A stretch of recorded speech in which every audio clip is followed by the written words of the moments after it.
We're live. Let's see if this goes.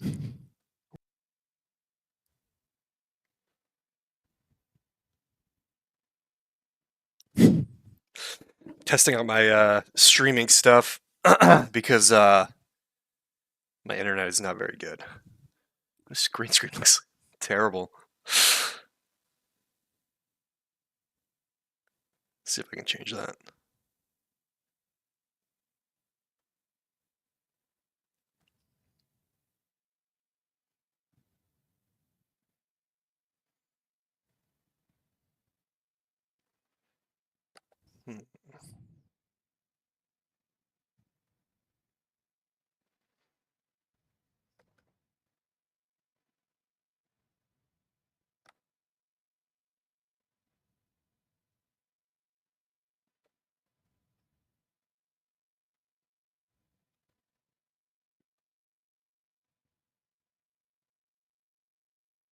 Oh, I don't know if I want to mess with that.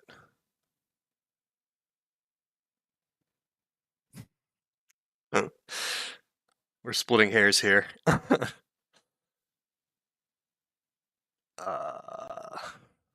OBS is for those of you. What is it?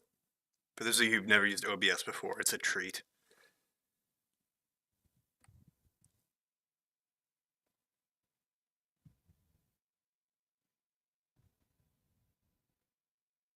Yeah, we're here. I'm here a little early, so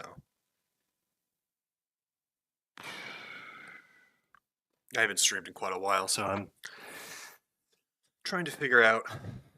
That's not quite right.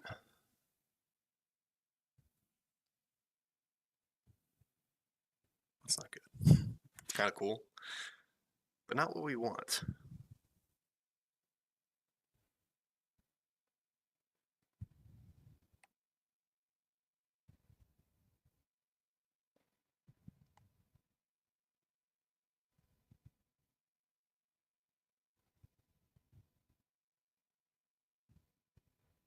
Okay, lag's not too bad.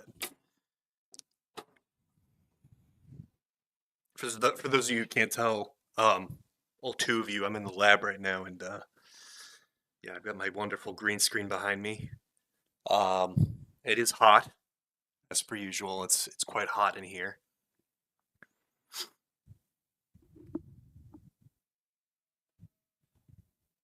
Hopefully y'all can hear me. Hello, hello. Hopefully y'all can hear me. Okay, yeah. I don't know if you guys could hear that, but hopefully you should be able to hear that in the final.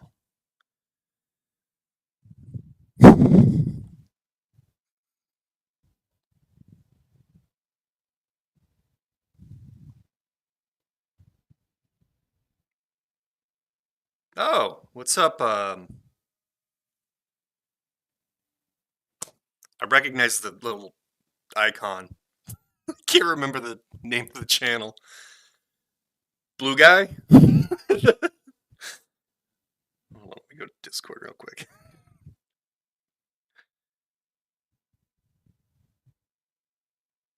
Feel free to ask as many questions as you want.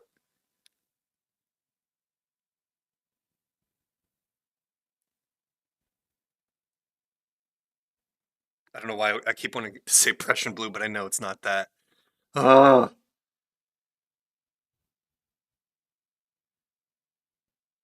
Matt. I guess your name's Matt on here, isn't it? I don't know why I thought you were. What's up, Matt? How's it going? How's it going, Matt? Guess you're always Matt. I'm slipping today. I haven't had sleep in a while. I stayed up a bit late. Mr. Jab himself asked if I wanted to. Somebody left. Oh, hopefully it's not Matt. Matt, are you still here?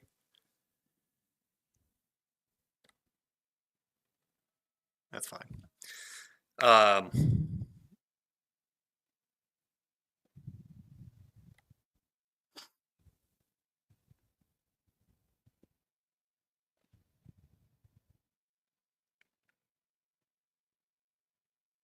I mean, really, it's my own fault for staying up late.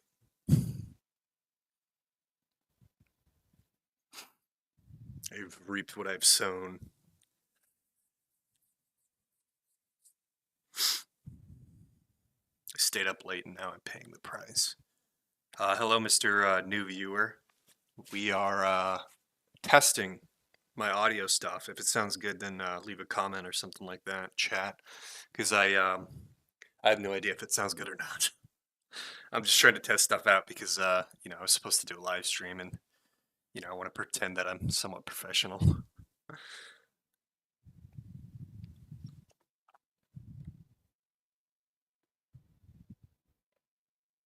No, Matt. Great. I'm glad. I'm sorry I forgot your name there, Matt. Very bad with names. That's just, I just always forget names. I don't know why.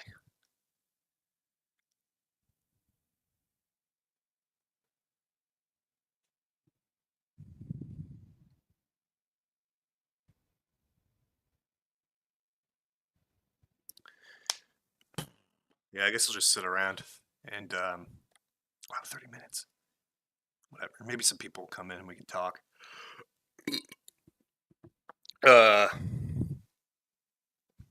the meantime, if you have any chemistry questions or pyrolysis questions or anything like that, I'm not the best person to ask because I don't know a lot about pyrolysis, believe it or not. I mean, yeah. I mean, some people in Naturejab's comments said that I need to be like an expert on pyrolysis in order to critique him, and I don't really agree with that. I mean, to use an analogy, like if you have like a room that's just full of junk, it's just absolutely just disgusting and full of junk. You can look at it and say, "Hey, that's a room full of junk. That looks really bad. I don't want a part of that." You don't have to actually clean the room to say that it's full of junk. You could just say, "Hey, that's a room full of junk. I don't want any part of that." I don't have to be an expert on junky rooms. I don't know. Terrible analogy.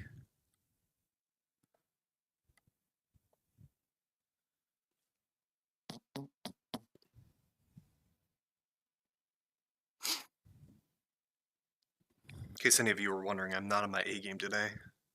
I've been up for many hours, so not good for me. But we're rolling with the punches. We're gonna see how it works. Hopefully, we can talk about pyrolysis or whatever.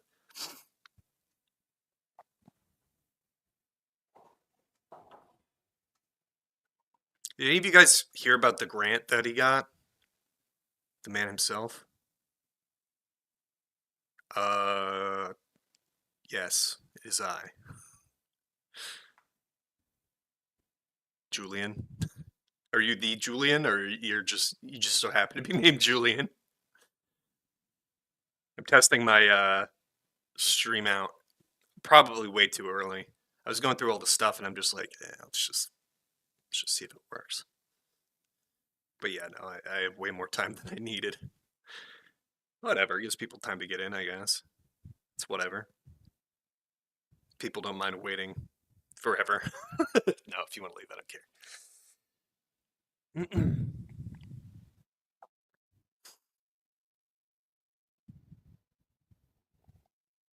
So does anybody have chemistry questions or anything to do? I think the stream's working. Hold on. I want to see if I can bring up Discord. Uh-oh, Naturejab. Congrats on 5K, by the way. Thank you. I hope this this chat sections can stay civil because the comment section on the Naturejab video did not go where I wanted it to go at all. I don't know why it ended up like that. Also, some people said that I was clout chasing, and it's like, I had no clue. Yeah, thanks. 5,000 is crazy. But like truly, like if you saw my video before that, it was about a Mr. Beast chocolate bar, and I'm thinking in my head like, this is it. This is the video. It's about Mr. Beast. It's got Mr. Beast in the thumbnail. This is the video that's gonna blow up. And then I'm like, I released the Naturejab video. I'm like, we'll see where this goes. It's just like, YouTube is very unpredictable like that.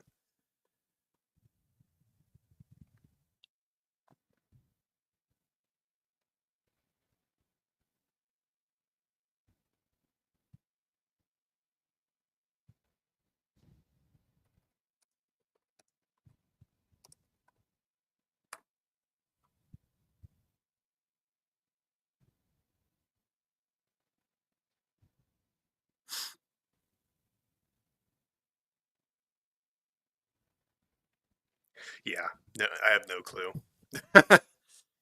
Sorry, I was messaging Naturejab. He says he needs to push it back to uh 12:30 Central Standard Time. I had to do some quick maths there. Subtracting one, it's a lot of work. But yeah, no, it is wild that it got that much traction. I don't know how. Yeah, it is what it is. The internet has its own things, and it wants what it wants, and then it just sort of, whatever.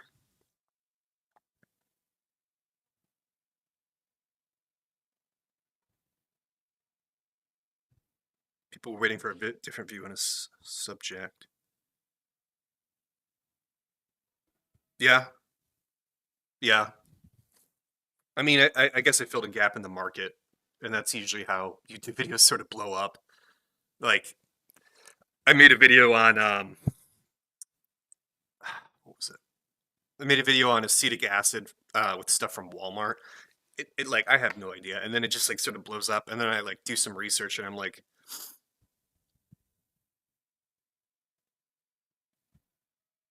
is YouTube hiding negative comments in the Naturejab video because I can't? I'm getting very distracted. But yeah, I don't know.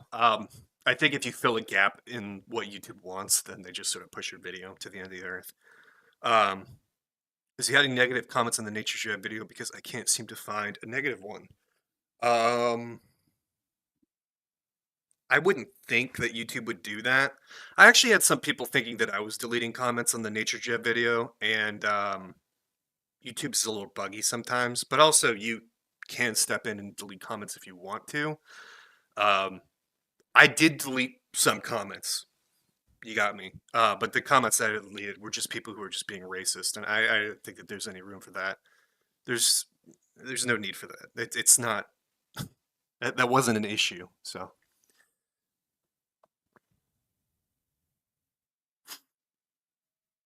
I mean, I just watch a lot of chemistry content. That's why I found you and many other people. Oh, well, there you go. Yeah, chemistry's pretty sick. I wish that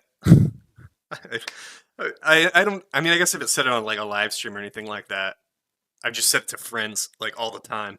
But I wish that my normal stuff would take off.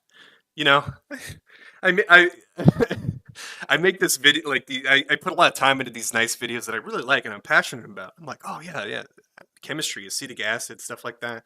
But maybe it's just oversaturated. Maybe there's too many people doing it. Because I make the videos and it's just like, nobody really cares. Um, but then I make the Naturejab go France. I make the Naturejab video and it just blows up and it's like, I mean, I feel a little bad for all of the flack that he's sort of getting because I never expected it to go to this level. Watch both ends? Yeah, sure. I wouldn't hope that it's going to be a debate. I was invited to a chat about how we can make improvements, but if it ends up being a debate, then it is what it is. I never really wanted that, but we'll see. The algorithm is not fair. You were very right, EH. I think that there's rhyme and reason behind it, and it's very hit or miss sometimes.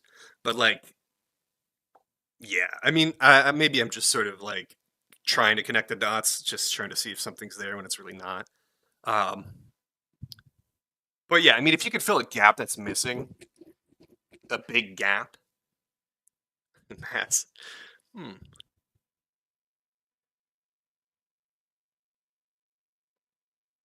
Just chat. What do you mean? Just chat. I doubt he would think that way. Oh, you mean like we were going to have a chat? Well, I don't know. I still don't know. I did see some of the videos that he's posted recently, and I'm, you know, not sure.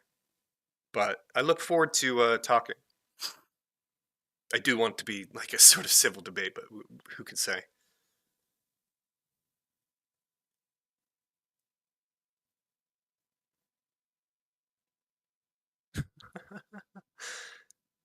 Sorry. Um, but with yeah, like everyone can copy now red videos and say they're doing chemistry. It's hard to come up with organic stuff from scratch. Yeah, I mean it's really hard to reinvent the wheel. Um, I try and come up with original content, and sometimes I just straight up redo like a Nile Red video, like lemon citric acid from lemons. So that was pretty much just a Naturejab video. My idea of transformative was just like, we'll add an explanation. That's transformative. When is he arriving? Um, he said, well, it was going to be 12 Central Standard Time, which is 21 minutes. But he just sent me a message, and it's probably going to be like an hour now. It's like he added another 30 minutes, so fair enough. Why does my green screen looks terrible? This is a mess. Mountain Dew power, let's go. Oh yeah, the Mountain Dew video was the best. You know what's freaking hilarious, dude? The Mountain Dew video, nobody watched that. That's like one of my least watched videos. And then whenever like people I talk to in public who've seen some of my videos, it's like usually just friends of friends who got recommended my content from a friend. They'll tell me like, I love the Mountain Dew video. I'm like, awesome. I thought it was gonna do great. It did terrible. I thought it was gold. But like, I'm glad that people like it. It was awesome. I love that. It was so nerve-wracking too, because like when I actually sat down and I had the computer running on like weeks worth of like fuel, like it took forever for that fuel to sort of like do its thing to make. So I just sort of sat there and like I'm like, dude, I have no time. I've got to go with it. I had a friend from Discord. We were sort of in a call. We went right into Siege, and then yeah, we just happened to get the best people ever to get in the lobby with. They were just such cool dudes. I was blessed because like like I would if I watched that video I'd be like, oh yeah, I was set up. Those guys were too cool, too funny. But no, they were just some random guys.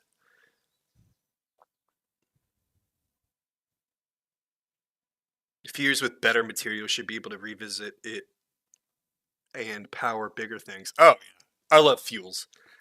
That was one of the main reasons I ended up finding Naturejab. I love like biofuels and stuff like that. It's so great. I was actually considering doing it was like on the back burner. I was considering doing pyrolysis to make fuel and then doing a video on that. Never big scale, just like a small scale thing, sort of like with the Mountain Dew video. But I was going to do it, and then I hadn't really done any research. And then I started to figure out about the Naturejab thing, and some people were saying that it was a little sus, and I looked into it, and I'm like, oh, this is actually very sus. I should never have,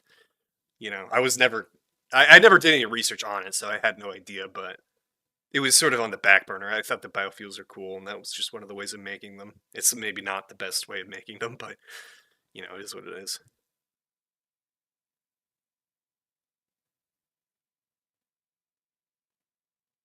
Fermentation is really bad for yield of ethanol. I mean, if you want to turn sugars into ethanol, which is pretty much the main thing that you can turn, like you can't turn too many things into ethanol. If you want to turn sugars into ethanol, then yeah, it's all right.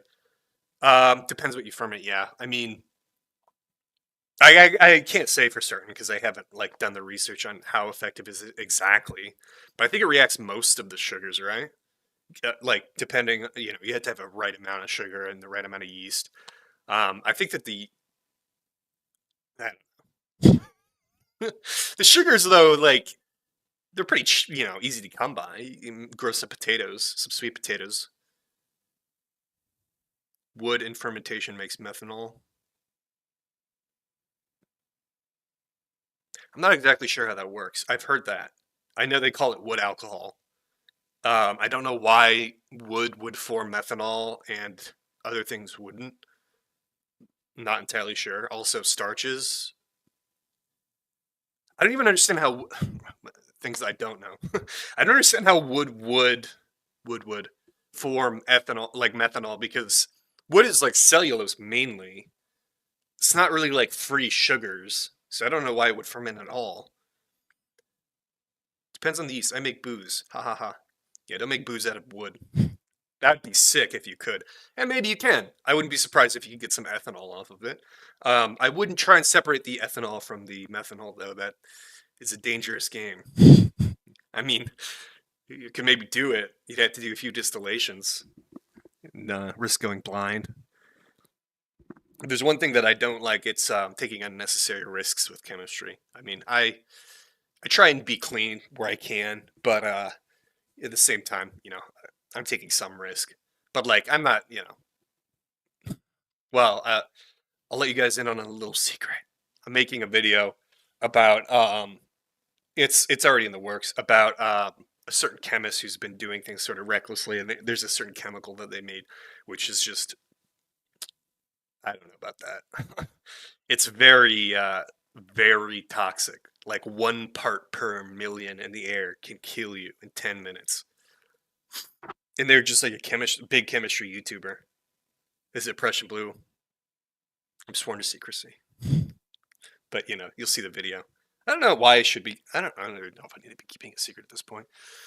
I mean, I wouldn't be surprised. Well, we'll see. Because I wanted this whole like drama thing with Naturejab. After I made the Naturejab video, I'm like, okay, I'm done with drama. I'm not doing this again. But then I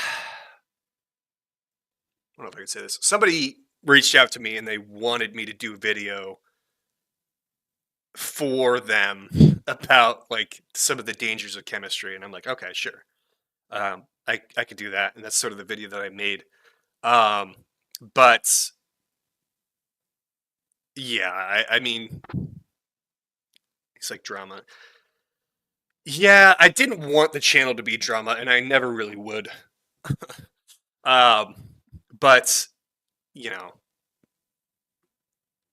sometimes I will resort to drama if it means sort of I would never do drama for bad. I would only ever do drama if I thought it was a net positive. But also drama is I don't know. I mean, like I said, I never expected the Naturejab video to blow up, but it did blow up, and I'd be lying if I said I don't want to like. I want to have some success on YouTube, so I might sort of go in that direction again and see if it works again, and if it doesn't, it's like whatever.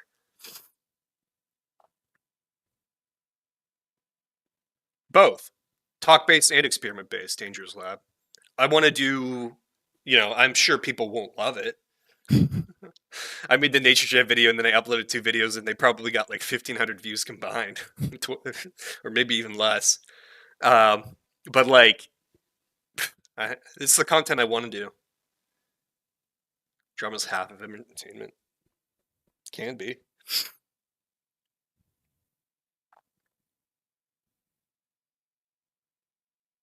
Ride the drama wave. Let's go. Well, there may be a little more drama. I'm gonna try and be nicer than I was in the Naturejab video. Because I don't know, I'm a little afraid that I may have stirred up a lot of hate, which was never really my intention, but a lot of people are getting very heated about this. And I need to make absolutely clear that, like, hey, I never really intended for anybody to be angry. I just sort of was trying to be constructive and have some criticism. And, I maybe got a little heated because I was in a sort of echo chamber for a while before that video where I was doing research and people were like, oh, he's a grifter. And I'm like, well, I'm open. I think he might be a good guy. So I took it easier than they wanted me to. But, yeah. What is up, Chem Drama Nation? I am Chemical Distractions, and welcome to the news. How is that?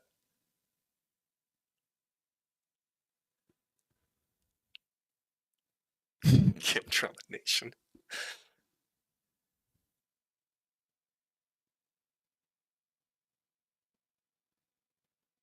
The people's with you. Yeah, the thing is about the statistics for that video, I was actually amazed because I read the comments section and I'm like, this is a real mix-up of just like people on one side and people on the other side, and it's like a 50-50 battle of just reading the comments section. And then you go to the likes and dislikes, which are I could see all of them. I don't know if you guys can, you might need a special extension. But then you see it's like 97% upvote percentage, and I'm like, oh, yeah, the people have spoken. Like, geez, I don't know if it's still the same because like different people are coming in at this point, but like at first that was the best like dislikes ratio of any of my videos, which didn't even make sense. I don't know why people would dislike a video where I run a computer on Mountain Dew. I don't know why. They thought that this video where I was being critical of somebody was somehow whatever. Return of YouTube dislikes. Yeah, well, yeah. People, if you're talking about bring back the dislike button, I agree. Like, so people could see it, yeah, for sure. Because, like, straight up, you could just go on YouTube and just look at scams, and you would never know. Like, somebody could be, if you're watching a tutorial, it could just be complete misinformation, and you would just be like, oh, well, that's information, and you just sort of believe it because there's no way to tell the dislikes are disabled. You can't see that's 99% disliked. You might actually fall for it. He will ask for more money. What? People just don't, when they don't like what you made it, the way you made it. Yeah, no. I mean, I feel like that's more of a mentality with shorts. Absolutely, that's the mentality with shorts. If you've ever uploaded shorts, people will hit that dislike button because, like, they're telling the algorithm, hey, I don't want this. This is not for me. And I feel like that's not so much the case with full form content, but I think some people probably still carry that mentality where they're just like, hey, I don't want this, YouTube. And then they just sort of click off so they don't have to deal with that. Faked it. The Mountain Dew video, yeah, maybe. I don't really care if people think that I faked it. I could sleep well at night knowing the truth.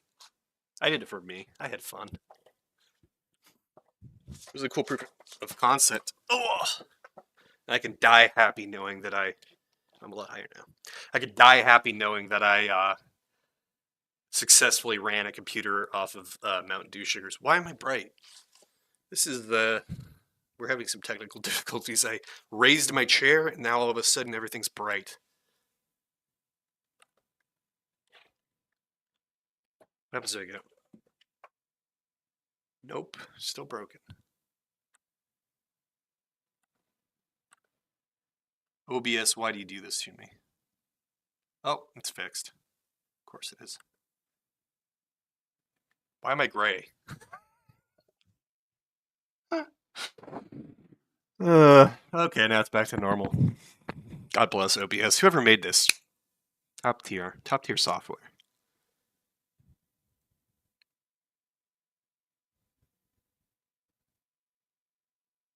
The removal of the dislike numbers actually reduced the amount of dislikes people received. I could see that.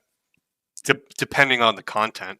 If you saw a video and you're like, oh, it's like 80% dislikes, I'm going to hit the dislike button. Because I actually feel like I'm part of something. As opposed to you not knowing, and then you're like, oh, we'll see if I can even click it. I might just get bored. Closer to God. Yeah. It's very true. I ascended there for a moment. Forgive me. It's useless now to dislike. Yeah, pretty much. Dislike button is broken.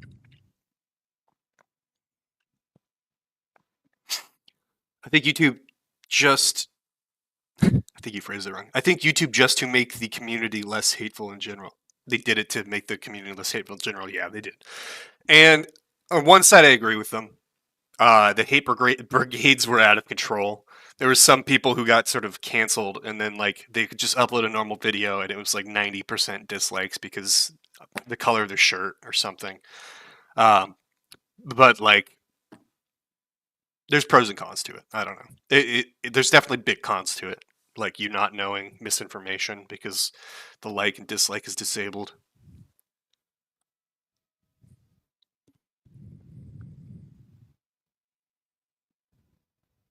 Think it's a good move.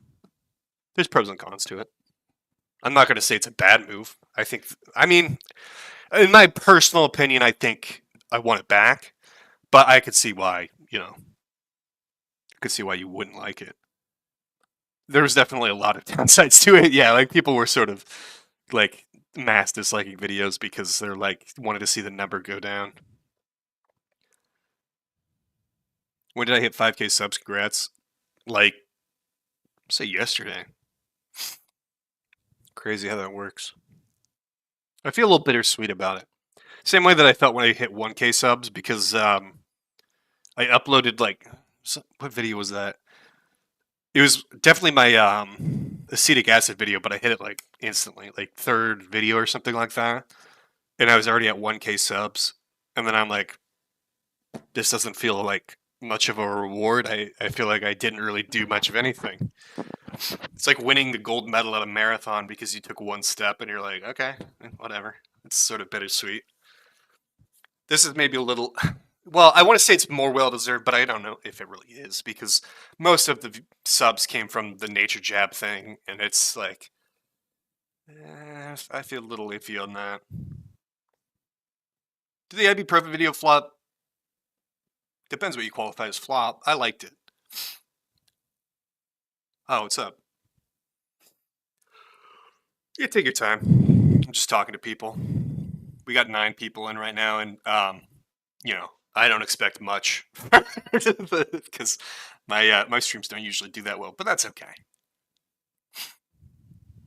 We have an audience. Yeah, the ibuprofen video did not as well as I was hoping.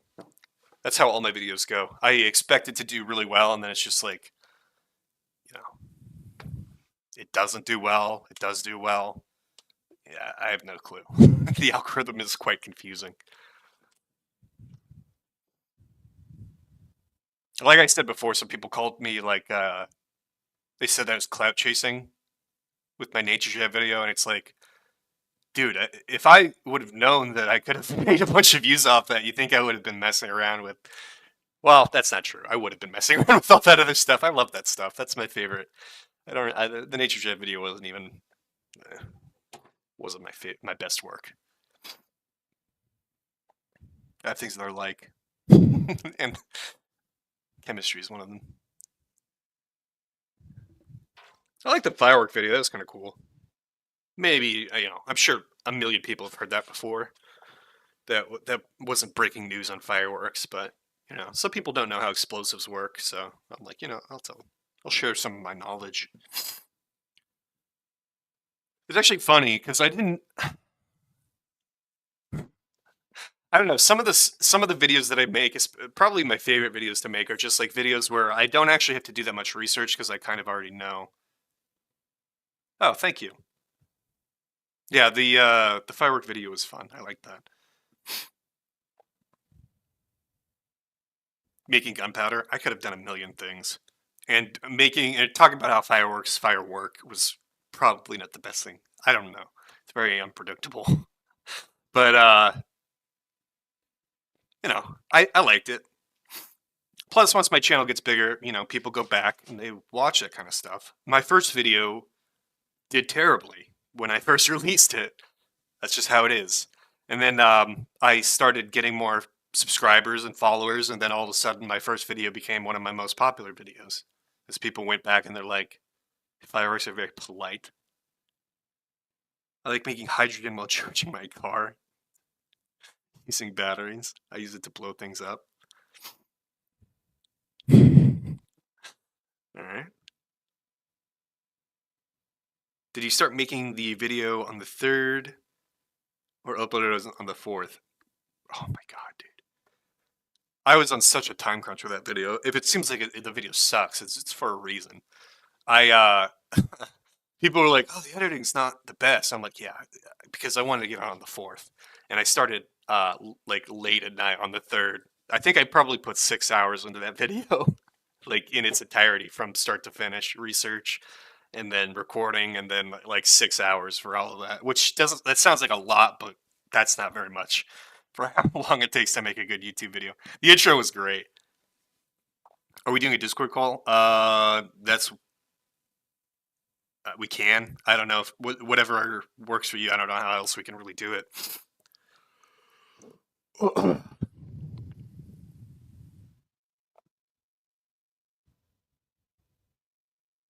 Alkene alcohol.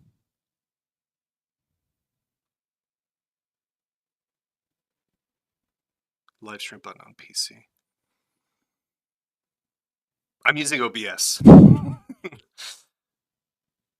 I can restart the OBS through YouTube, but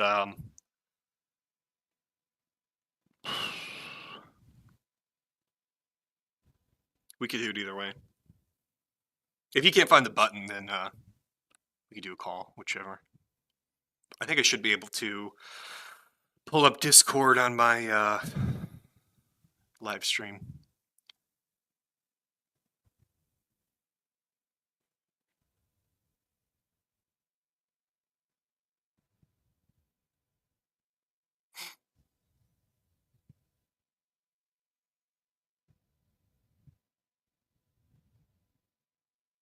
That works.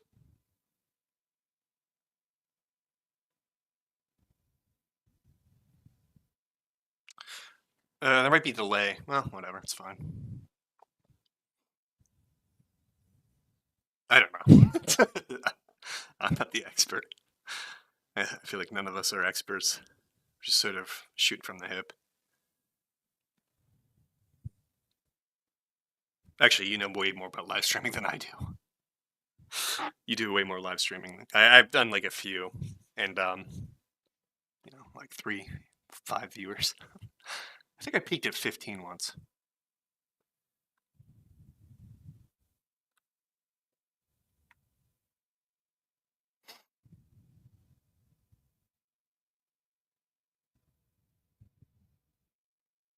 I don't know, live streams seem pretty good to me. I mean, of course, I've seen live streams that are insane. You know, you watch like Dr. Disrespect. Well, maybe you don't watch Dr. Disrespect. Well, I'm just an example. There's like fireworks and stuff like that. I don't know.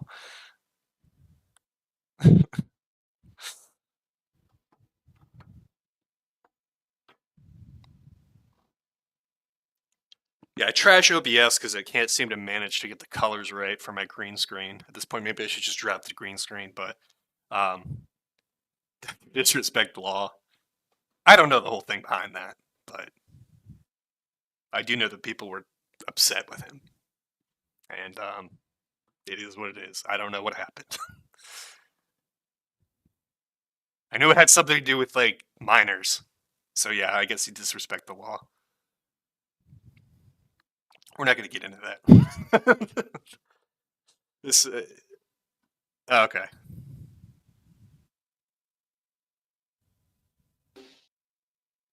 Hello. Hey, can you hear me? I can hear you. Hey, can you hear me? Hear you. Oh man. Oh yeah, there was a delay. Yeah. Okay. I mean, because do you have a second webcam? I think I can. Hold on a second. OBS. I think I can start virtual. I think I can stream this. Yeah, let's see if this works. Oh, you got your suit on. That's nice. You can see me, right? Yeah. Yeah, always. Okay, cool. So that works. So what I'll be able to do is I can on my OBS just show my monitor, and it'll be able to see you, and there won't be a delay either.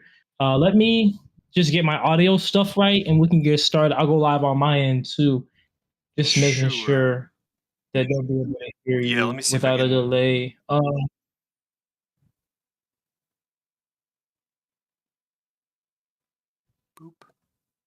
There we go. Okay, let me. Oh, that's too big. Now I'm moving the background. I don't know if we need to see me. Hey, how are you doing today? Good. How are you doing? I'm doing great. Yeah, thank you for asking. Yeah, I want to start by saying I apologize for how big this whole thing has gotten. I'd never really expected any of this to get as big as it has. So. Hey, no worries at all. It's par for the course, and honestly, I do really appreciate your scientific input because you are a chemist and I am not. So it's very helpful to have different perspectives on everything. So I'm always open to any type of critique or just bringing things to my awareness. Because the truth is this, right? I knew that there were toxic things in my fuel, but I did not know that there was I know there was that much benzene in the fuel, for example, right? So that video let me do my research to learn how much is in there, so I can know, ways to that. There is a very serious thing to think about, right, and to address. Yeah. I gotta stop reading the comments. Okay. Somebody's pointing out that you're wearing a nice suit and I'm wearing a track suit and I feel insecure now. Stop wearing. All right. All right. So, I should be able to get started everywhere now. Just making sure it looks good. Boom. Make sure. There we go. Boom. Okay, I got you on my screen. Okay. Now let me start it on my end here.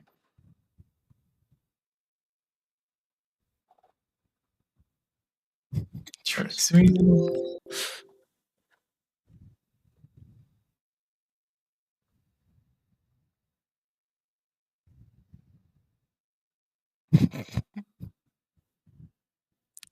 I'm sorry. It's just I've got my cruddy green screen in my tracksuit, and you've got your nice suit. Oh well, that's how things go.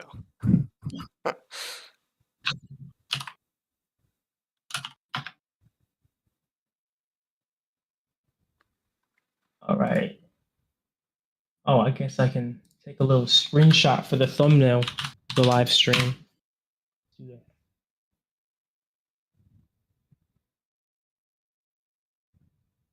Yeah, my bad. I meant to have all this set up beforehand, but it was a really close time. No, that's fine.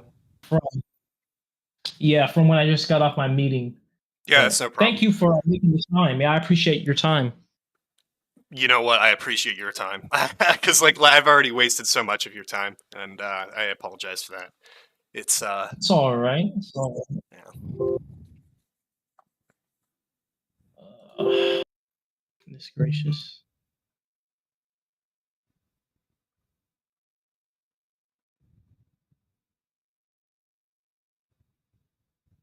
Oh, here we go. Drop. Boom.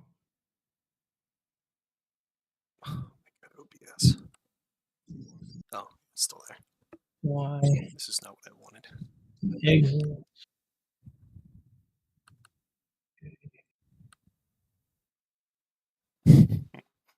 Right.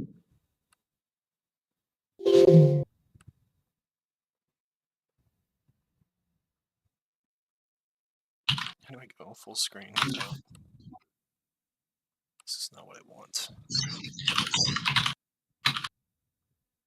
I'm gonna title it "Arguments with Chemical Distractions." I'm just playing. I'm just gonna call it "String with Chemical Distractions." Call whatever you want.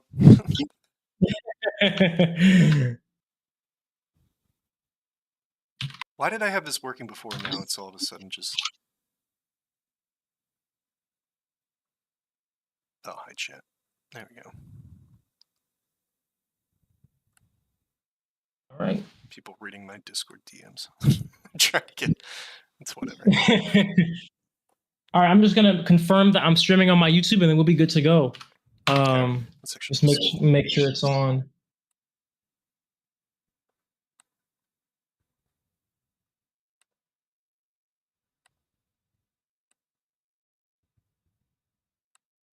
Okay, I believe it is working. Let's see. Do I have anybody in? Yep. Okay, we're good. Let me just start Instagram too, and then which is not going to take long at all. Just 1 second. Live. Right. Switch. And you can hear me. You can hear me good, right? Yeah. All right. Sounds good. So we'll go ahead and get this thing started.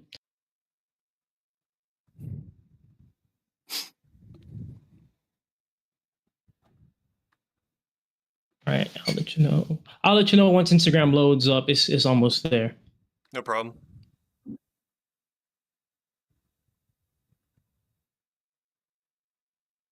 All right, we're good. You're on YouTube, Instagram. What's up, guys, on YouTube, Instagram today? Chemical Distractions and I are having a chat now. This is the gentleman who made the video on me about the benzene issue of my fuels. We have cordially coordinated a talk here. So without further ado, I do want to clarify something right off the bat, okay? Just so everybody knows. Him and I were on good terms, and he is not racist, okay? I know people always want to say that. Oh my goodness, he is not racist. So, anyways, you want to introduce yourself to my people? Yeah, it's what's up? Chemical Distractions here. Yeah, I'm the guy who made the video. I'm terrible with audiences. Somehow I can look into a camera and I'm just looking at a camera, but then live streams. It's a whole different thing for some reason. Is that what you want us to call you, Chemical Distractions? Yeah, you can just call me that. Okay. So, let's start with this. Okay, I like to always understand motives. So, I got from your video that your motive was based in ethos, like emotional argument, because you had that situation, you experienced somebody in your life had cancer. So that was what kind of motivated you to make the video, kind of appealing to, I don't want this same thing that I experienced, this hurt I felt, to happen to him or anybody else because of, miseducation of what he's doing. Yeah, there's definitely an element to it for me of sort of it was a personal thing. My well, I'm not going to get too much into it. I could go on for hours, but I had some people in my family who had cancer. It was growing up for me, and it's terrible. I don't wish that on anybody, especially you. I didn't want to see anybody get hurt, and I honestly, when I first heard about it, I had seen your stuff on YouTube before on Shorts, and I'm like, oh, that's cool. I just sort of like as a passing, and then I actually heard about some people on some of the chemistry discords that I'm a part of that were talking about you, and then I started to realize like how I actually was originally going to do pyrolysis because I was under the impression that it was a way of making fuel, and I thought that's awesome. Like I wanted to try and do that, but then I found out sort of when people started to talk about it, and then when I sort of started doing investigations for this video, that it's a very tough thing to get running. I mean, yeah, there's lots of people who've tried, and it's just I don't know. I mean, yeah. Okay. Yeah, I definitely agree that it is a tough process because there's so many side reactions, especially when you're doing this process. So it's very hard. In fact, in my research of pyrolysis, I learned that one of the biggest reasons why it's not something that's implemented all over the world is because it's very tough to take municipal solid waste or even just waste that's not uniform and to get a consistent product out on the back end. So that's going to, of course, limit, how it could be done safely, because that's the most important part. So when I saw your video, I remember I first saw your video because I saw it from my Discord community. They brought it up. And of course, anything, how we are as humans, we're going to be more defensive the first time. So I watched it a few times. And I do want to thank you, first of all, for making the video because, it could be intimidating to maybe speak up on something that you feel is doing wrong if there's somebody with a large audience, because we know how people are on the internet. No matter how you put it, people are going to, swarm you and have all type of insults for both sides, right? So I do commend you for having the bravery to make a video critiquing me, and I do appreciate it too, because it has given me further insight and ability to look at different perspectives of my fuel. Now, you did see my video, or my videos rather, that recently have come out kind of as a response to some of your claims. What did you think about those? Yeah, I mean, I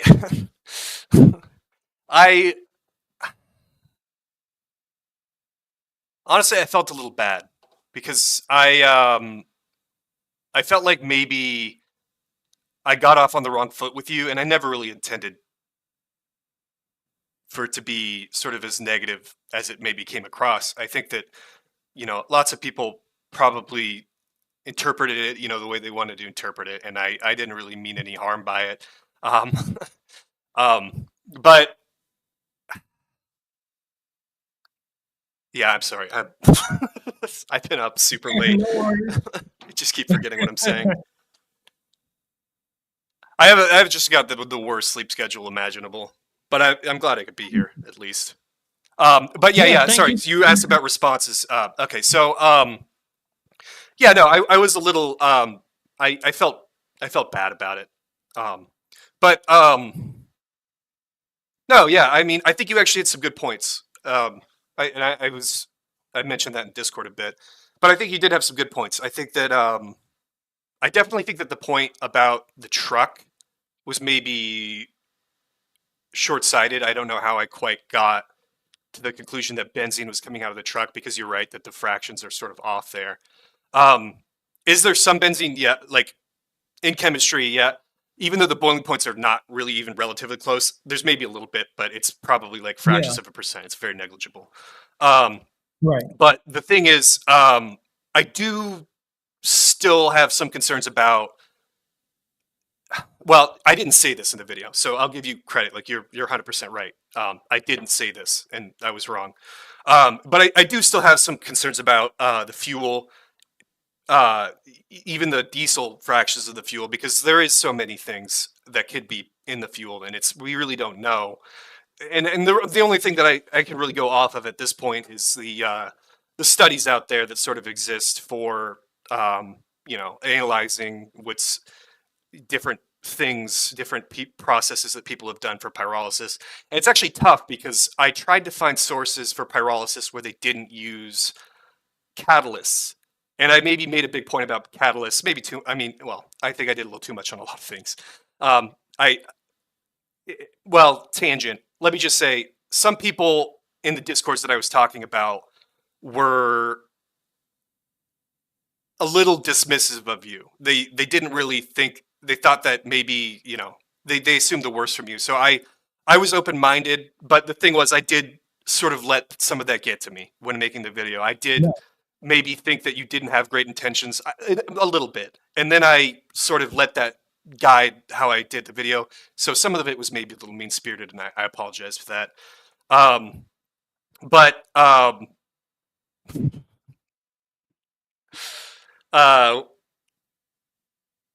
can't remember where I was. Sorry. I feel like Joe Biden. No Sorry. worries. Hot take. So yeah, I would say to that, I guess your video was pretty. It wasn't like mean. You weren't mean in it or anything like that. It was, it was pretty well based in the facts that you had. I would say my biggest critique on the video was, that it was very, I guess you could say, pessimistic. You were talking about the benzene problem and other things, and there were no solutions offered. And, that kind of is a direct contrast to my type of science and everything I do, because even look at where we are with the world now. We have all these ocean plastics, and guess what they're telling us? There's no solution. But if we just go off of that, then we're going to be doomed, right? And, what sparks innovation and evolution of all of humanity is seeing problems, but not backing down, but actually asking how.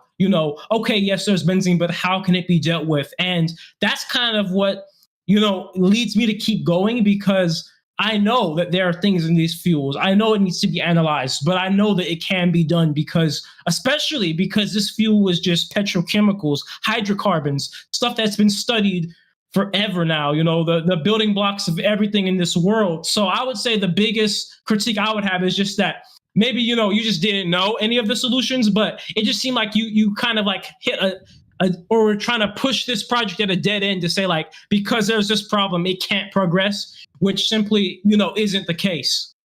Yeah, I did actually get that critique a lot. People let that be very well known in the comments. There's lots of people who said that I didn't have solutions, and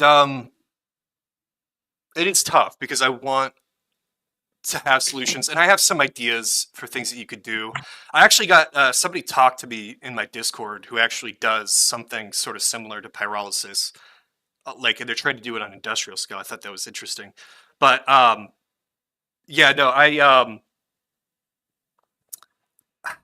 didn't really offer that many solutions, and I gotta say, part of the reason for that is I don't really feel like I have solutions. It's a very complicated thing, and I think that a lot of people sort of hated on me, and they you know, it's fair enough, but like they sort of didn't like what I had to say because they said that I didn't have any solutions, and it is maybe negative.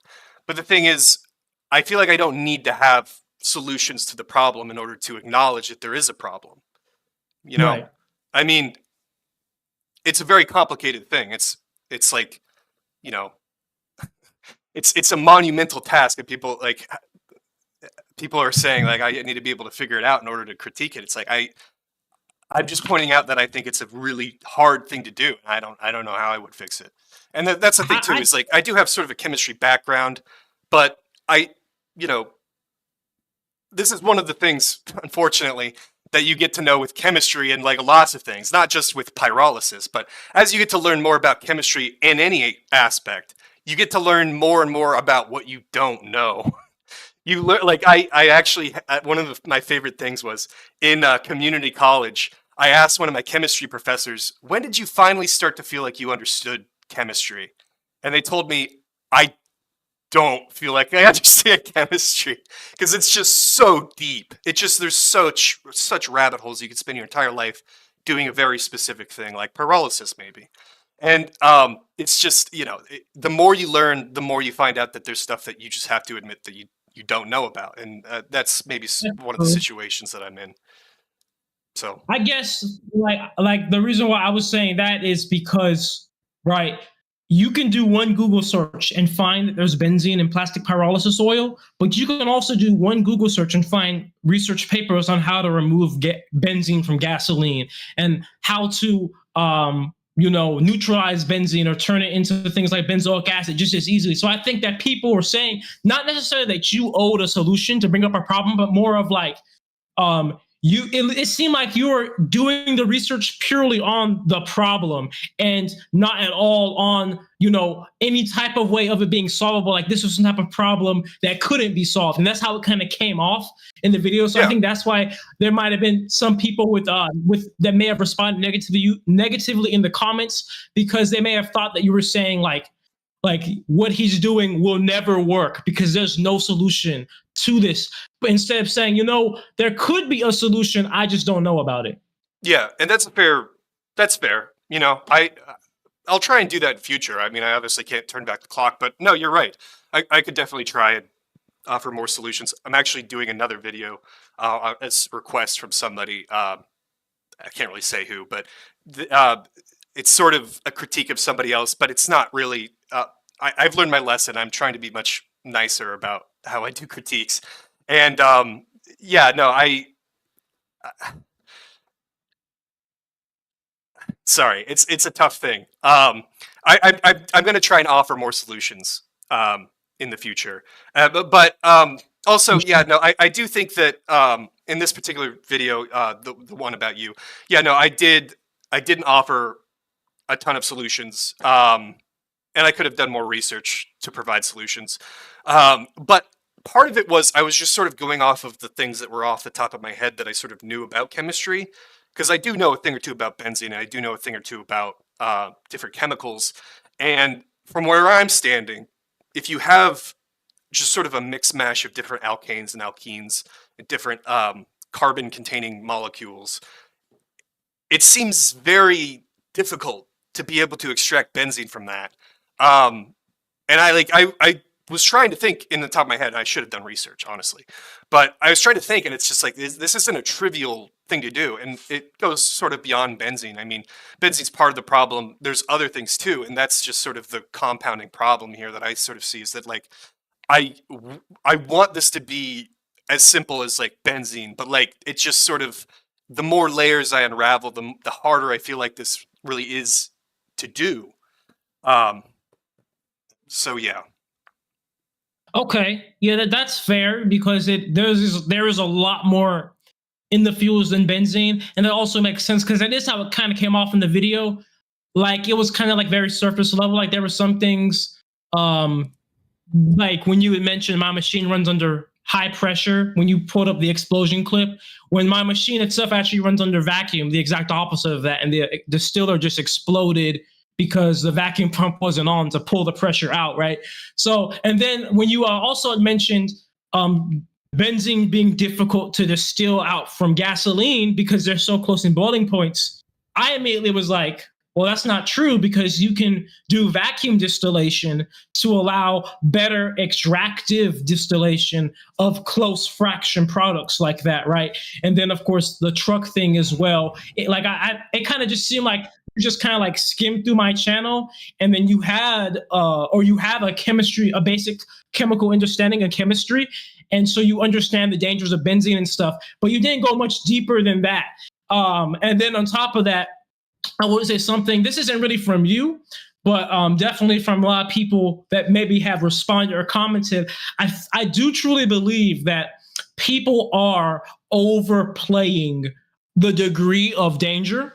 Now, I did my research on benzene. It most certainly is a carcinogen not to play with. But people will say things, or even in your video, you were like, from the exhaust of the truck, like it's gonna go over the neighborhood.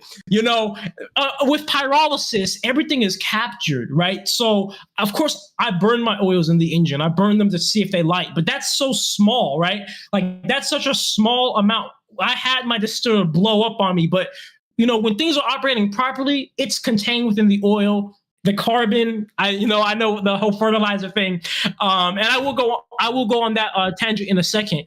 After you respond to this, but all this stuff, like I understand it needs to be cleaned up, it needs to be refined and stuff. But the truth is that until I refine it, I'm not just like leaching. I'm not just pouring it into the ground. I'm not just burning it off into the air. Almost all the oil I've made up to this point, I've just kept in my jars to refine and then to analyze it. So it's not an immediate environmental risk to me or anybody else unless I have extreme situations like explosions and leaks, which of course are not is not supposed to happen. So I think that was something that I don't think is fair, because the truth is this: all chemistry is dangerous. All chemistry is dangerous, and all chemistry not only puts that person, but many other people around them at risk to some degree. But that does not mean that it's a threat to a degree where you shouldn't do it. So like, let's say like this, for example.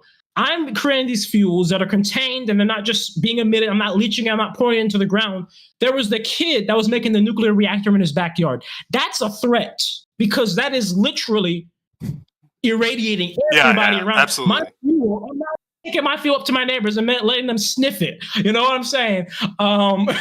So it's just like, it's dangerous. Yes, it is dangerous, but I don't think it's such a threat to a degree where I can't even do it. Because if that was the case, then you can't do any home chemistry, because it all is dangerous and has the risk of hurting others too.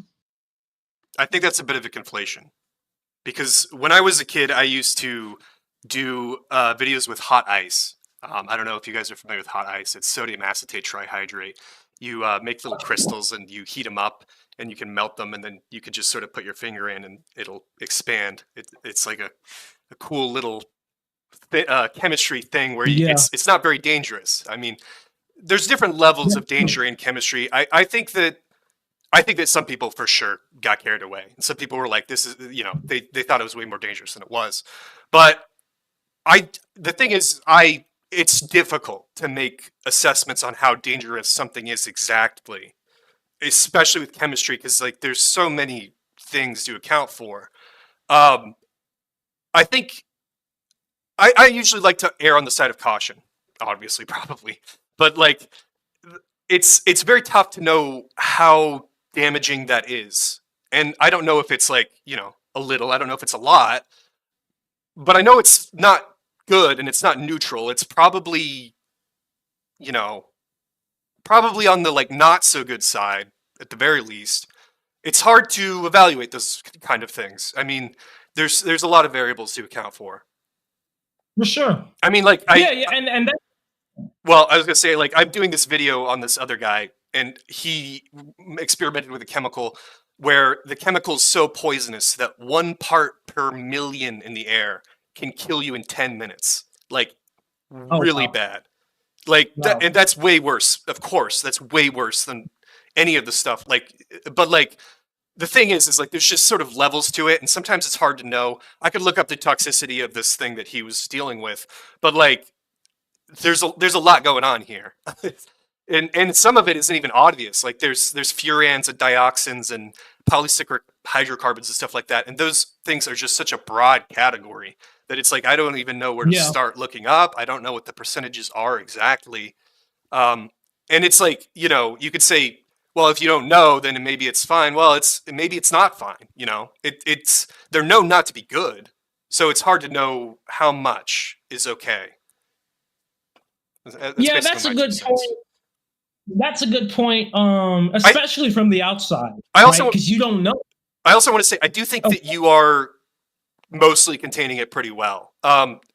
Like you wear gloves and stuff like that. That's great. You have a mask, and actually, it's I think if I'm not mistaken, it's for organic uh, stuff. It's a right. yeah, that's a good mask for that.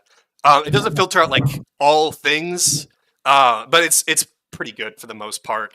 Um, but the thing is like it's hard to know how much safety needs to go into this. If you were in like a closed container, you could do all this stuff. That's awesome, and hopefully, never you don't expose yourself to it.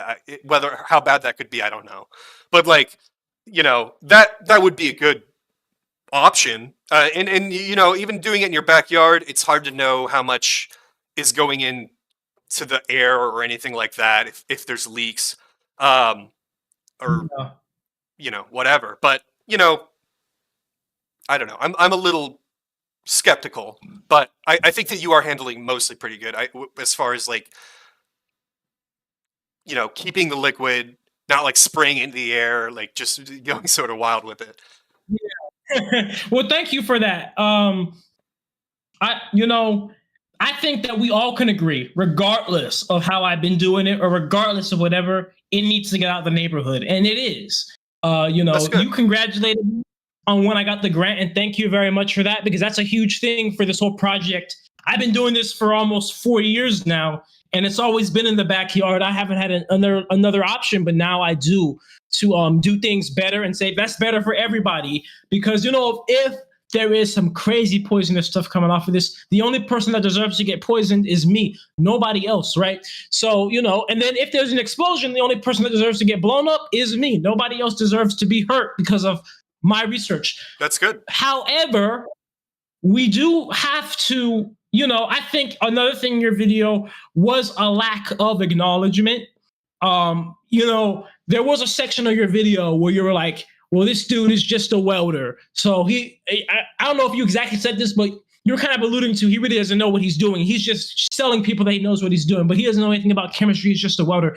And one of my messages that I kind of push to people is that, if you see something and you want to do it, and of course not to be stupid with it, but to do it with etiquette and do it properly. The truth is, I do not have a chemical degree, a chemistry degree, and I am not at all a chemist. However, through the power of the internet and the age of information, I have done vast amount of research on this process and how distillation works and the chemistry of the process works. That's how I was able to, know what to look up for when I made the rebuttal video on you.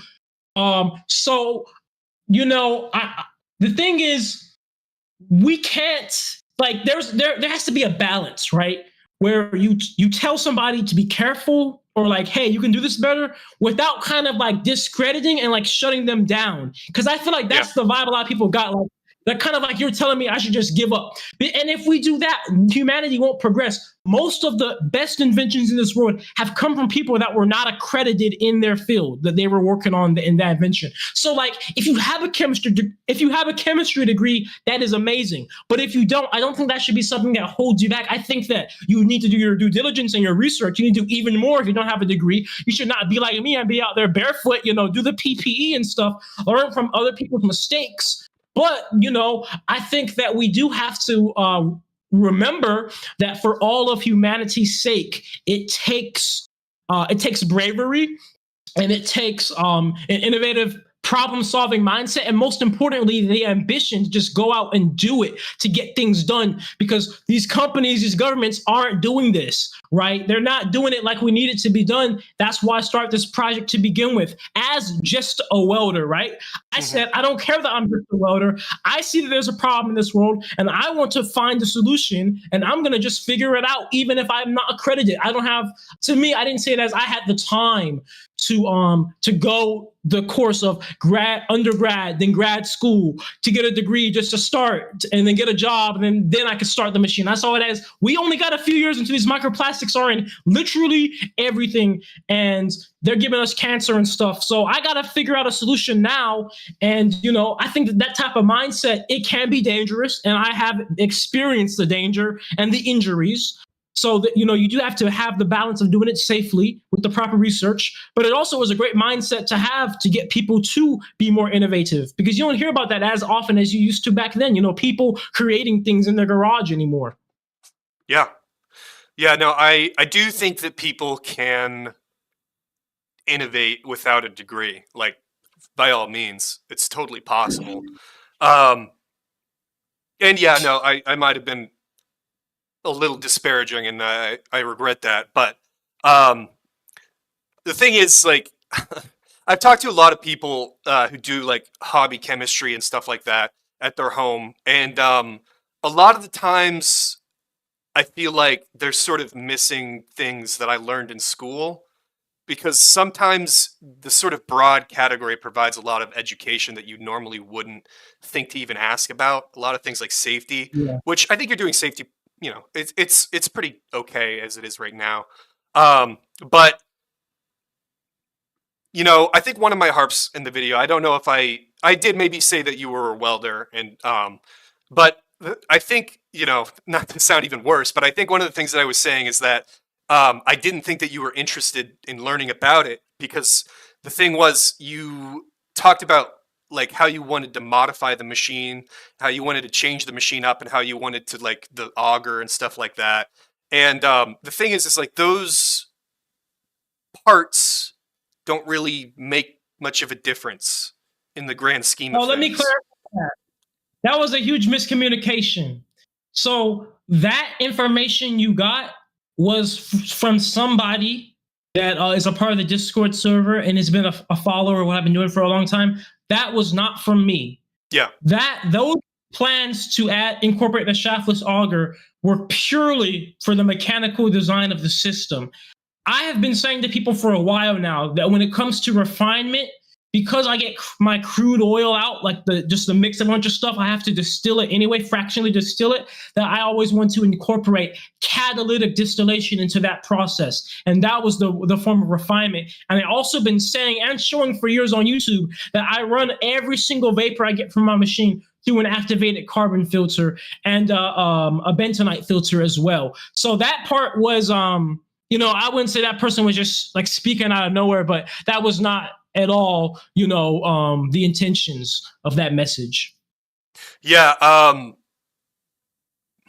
kind of curious, like, what is like, if the shaftless auger thing isn't like the plan, I'm curious, like, what is the plan? And, obviously I don't have solutions, so I apologize, but I'm just sort of curious what you think needs, like, what you think changes. You said catalytic distillation, which is one thing. Well, I'm a little hesitant to say that it's tough. I don't know much about catalytic distillation, but I know it's very expensive.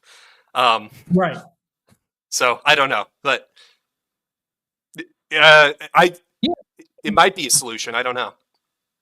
So what were we getting at? The point or the progress to be made. The shaftless auger has already been incorporated in the system. I'm on Mark 4.5. The shaftless auger has been in the system since Mark 3. That's been a purely mechanical thing to help the system work. So what it's been up to this point has been, I've been building these machines in my backyard, so many variables, doing it by hand and getting, using secondhand parts from microwaves. So in terms of building the machine, I want to get a machine that does not have so many variables. So that way, when I can, start to really get scientific with things, it's not, I actually can have accurate points of comparison. But that's just for the mechanical parts of the machine that will turn the plastic to fuel. For the chemical side of things, the plan for that, like I said, catalytic distillation was one thing, but the most important thing, it's tied to with the machine being more professional as well, is once there's not as many variables in the machine because it's finished and not as many different parts, I can send all my products out for analysis at the lab, so I can figure out, not just be going at it blindly, just throwing some zeolite in a catalytic filter, right? But I can figure out exactly everything in the fuels, and I can compare that to the road standards, the EPA road standards, and figure out, okay, what can I remove to get to meet these standards? And I got to test all those fuels, figure out what's in them, then also test all of them being burnt, and then see, okay, what the exhaust looks like, what the emission. But I can't do that if I have too many variables changing. I can't do that if today I have the machine operating batch, but then tomorrow it's operating continuous. I can't do that if today the machine has no auger, and then tomorrow the machine has a shaftless auger, because in a pyrolysis literature, especially microwave pyrolysis literature, the smallest things change so many variables. I'll say it like this, for example. I read papers on microwave pyrolysis where they were comparing it to regular pyrolysis, where just using microwaves alone on things like polystyrene would either decrease or increase the amount of styrenes in the fuel. Just the microwaves alone, even though heat is heat, right? So there's the smallest things change all these variables. And if I'm going to send my stuff out to a lab, that stuff is expensive and it's timely.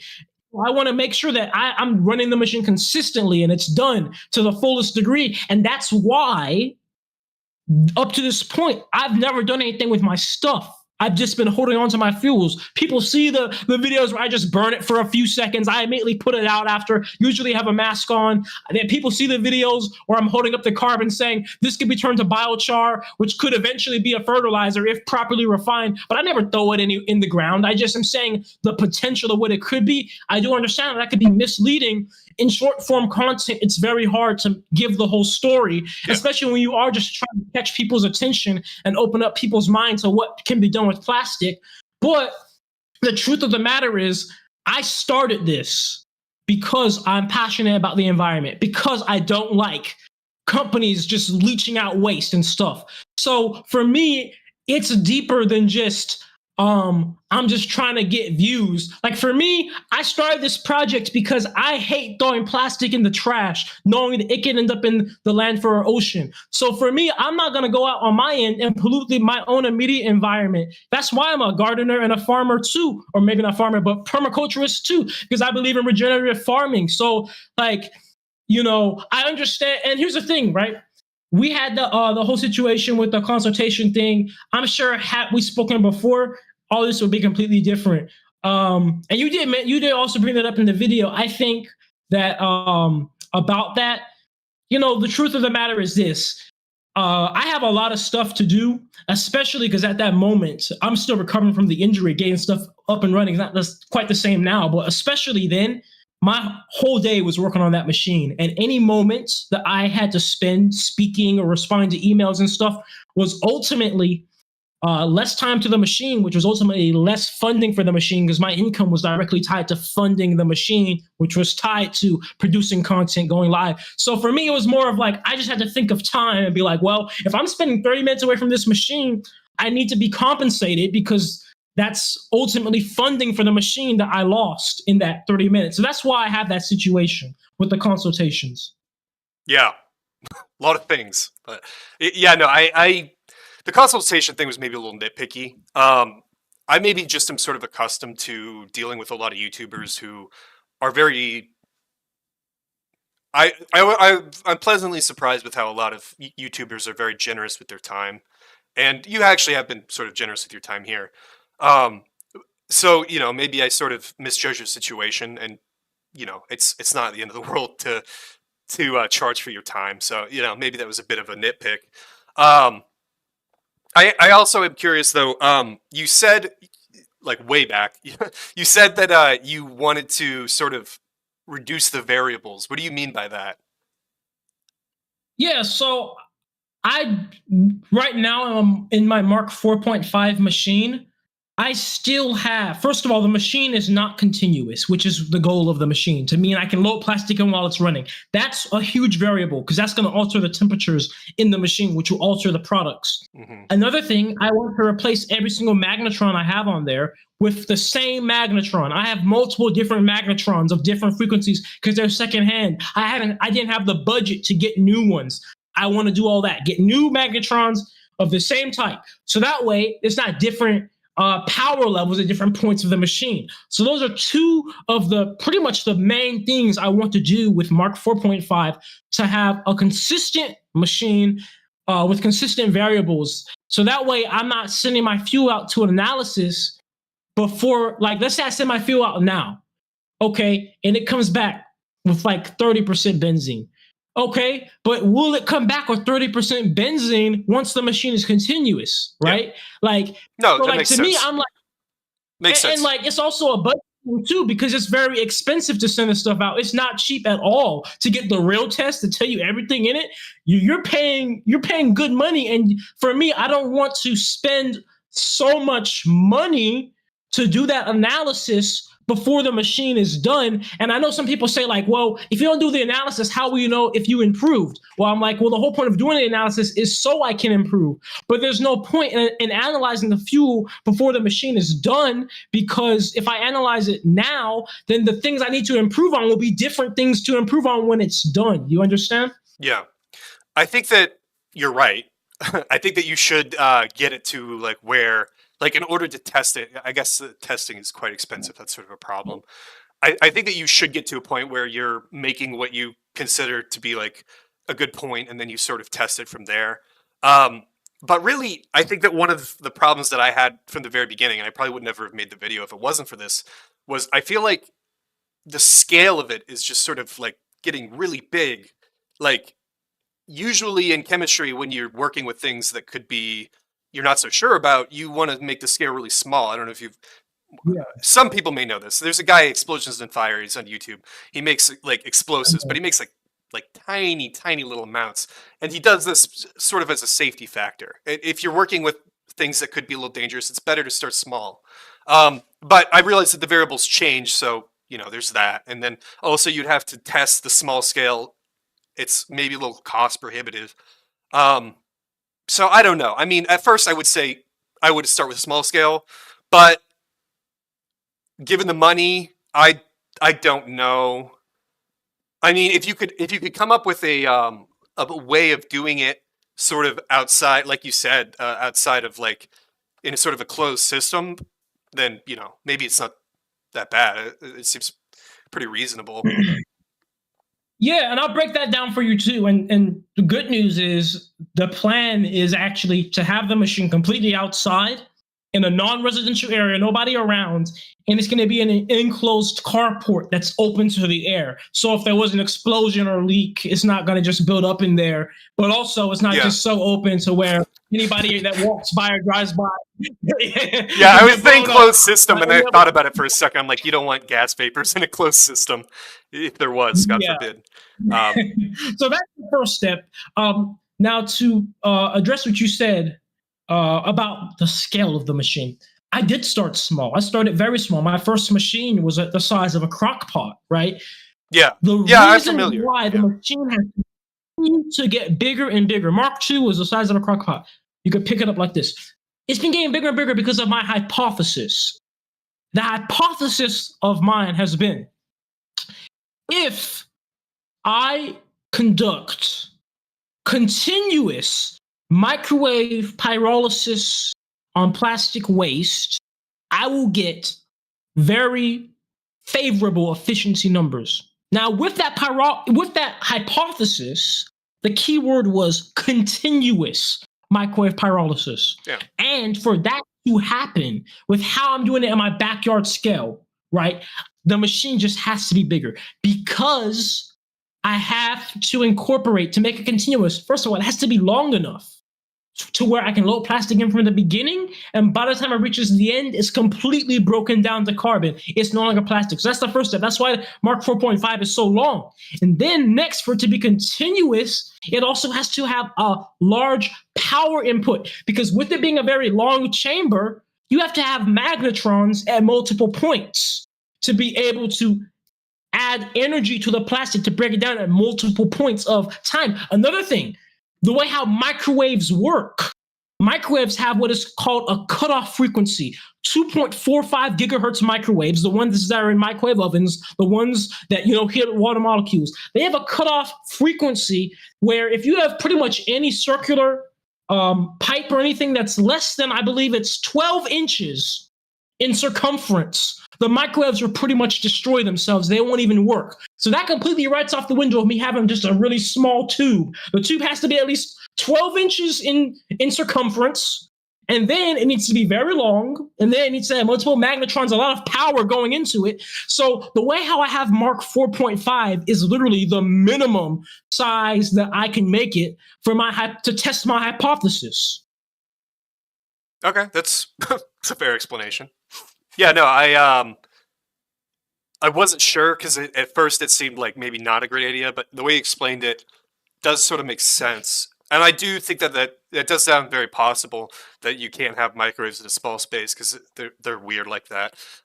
But yeah, okay, that makes sense to me. I mean, yeah. Does it mean? I mean, well. I don't know. There's risk versus rewards. Obviously, if you want to get it to work efficiently, then that's maybe the way to do it. But of course, as you up the scale, things that can go wrong much bigger, unfortunately. Yeah. So that's one of my concerns. But, yeah. Yeah, and then to go back, I said I was going to reiterate on the carbon situation, where I was saying that it could be used as fertilizer. That was purely, I know like most people got that from my short form video because that's my most viral video ever, where I said that. I said this is pure carbon. And I shouldn't have said it was pure carbon. I'll say that because it most certainly is not pure carbon. It does have things mixed in it, and the purity of it is unknown until I get it tested. However, yeah, I mean, I shouldn't have said the thing about the benzene coming out of the truck. So we all make mistakes. Sorry. Yeah, the claim of it being fertilizer is now that carbon itself is not, but the claim of it being fertilized, like it has the potential to be, is absolutely true. And you can look it up yourself. There are pyrolysis plants, especially in India now, that literally do pyrolysis on tires just to make the carbon, just to sell it to farmers. Because it can be turned into biochar. It does have actual value when properly processed to be fertilizer. So anybody in the field of pyrolysis already knew where I was coming from. But I was speaking like that. I wasn't, and that was the issue. I was speaking as if people already understood, right? Because people in the game know how that works. Like, oh yeah, you get the carbon, you got to clean it up first before you just send it to a farmer. But I was saying it in that short form video to get attention and kind of grasp people's eyes. Like I said, I'm trying to open people's minds to the possibility of plastic. I want them to know that it's not trash. I want them to know that this thing that we're throwing in the oceans and landfills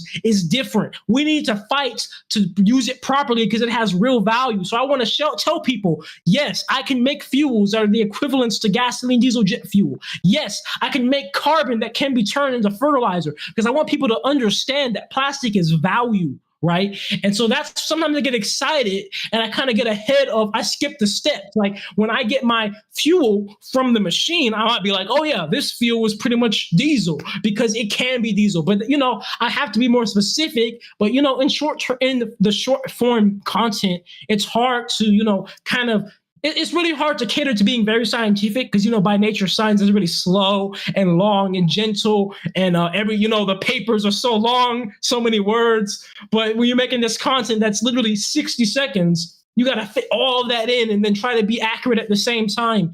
So by all means, I know better. That stuff that I'm making is not pure. It needs to be tested. It needs to be dealt with, but it can be fertilizer. And that's kind of why I said that I want people to be aware of what can be done with plastic. Okay. Yeah, I'm not exactly sure I haven't read the study that you read about the thing in India or any of that, but sort of similar to the issue with the fuel, I feel like it's probably very hard to do that. Um, and also, this is another sort of point. And you know, I don't mean to be, you know, putting the pressure on or anything, but like you made a point in one of your previous videos that there was benzene, the benzene could be removed and then sort of added and used for other things. I don't know if I don't feel like chemistry doesn't usually work that cleanly. That you can just sort of remove things and then use them to do other things, and you can just sort of take this and then do like if you're lucky, you can maybe just get it out.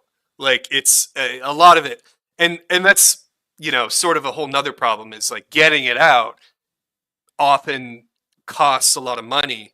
And it's like this is a whole probably game of trying to balance the money and trying to make this fuel affordable so that people can buy it. Right. That's sort of a big Right. problem too that I see.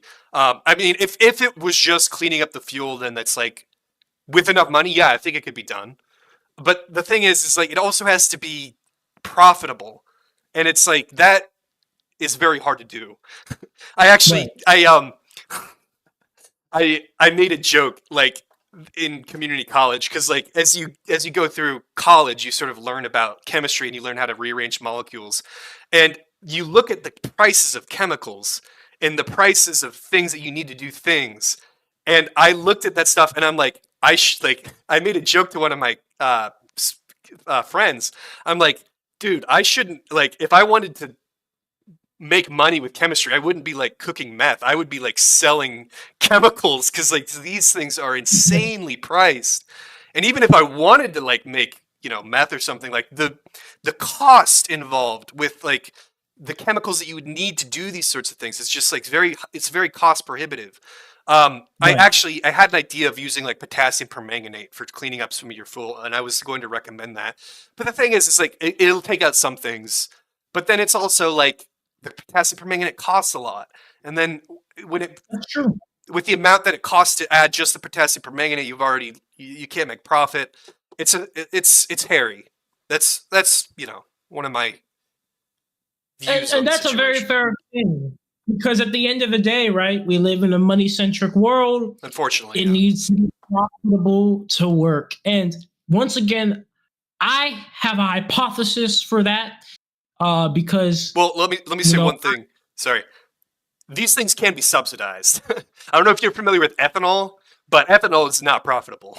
It's right, sort of a big money pit in America right now, right, and like the there's a whole problem with ethanol, but the thing is, like the government sort of pours money into it, and there's some like arguments of corruption there. But the thing is like if you can get, I mean, it's unfortunate that you have to get government backing for some of this stuff, but like if that money does come in and things can be subsidized, then it could actually that's unfortunately one of the realities that a lot of people have to face when they're trying to make green energy is like sometimes you need a hand from the government and it just sort of sucks. But that's true. And that's true. And literally, even some petrochemical companies are subsidized. Like it's crazy. But my what I yeah. was getting at was first of all, you mentioned that it may not be easy to just extract the benzene and use it for other things. I respectfully disagree with that. You know why? Because benzene is naturally found in crude oil. Refineries take that crude oil, they put it in their refiners, the cat crackers, all that, and they get the benzene out and they use that benzene to make plastic. So it is possible, all the technology already exists to not only extract benzene, but get it out at such a degree where you can use it to do things with it. And that's one of the biggest arguments I have for anybody that says anything about anything in the fuels I make.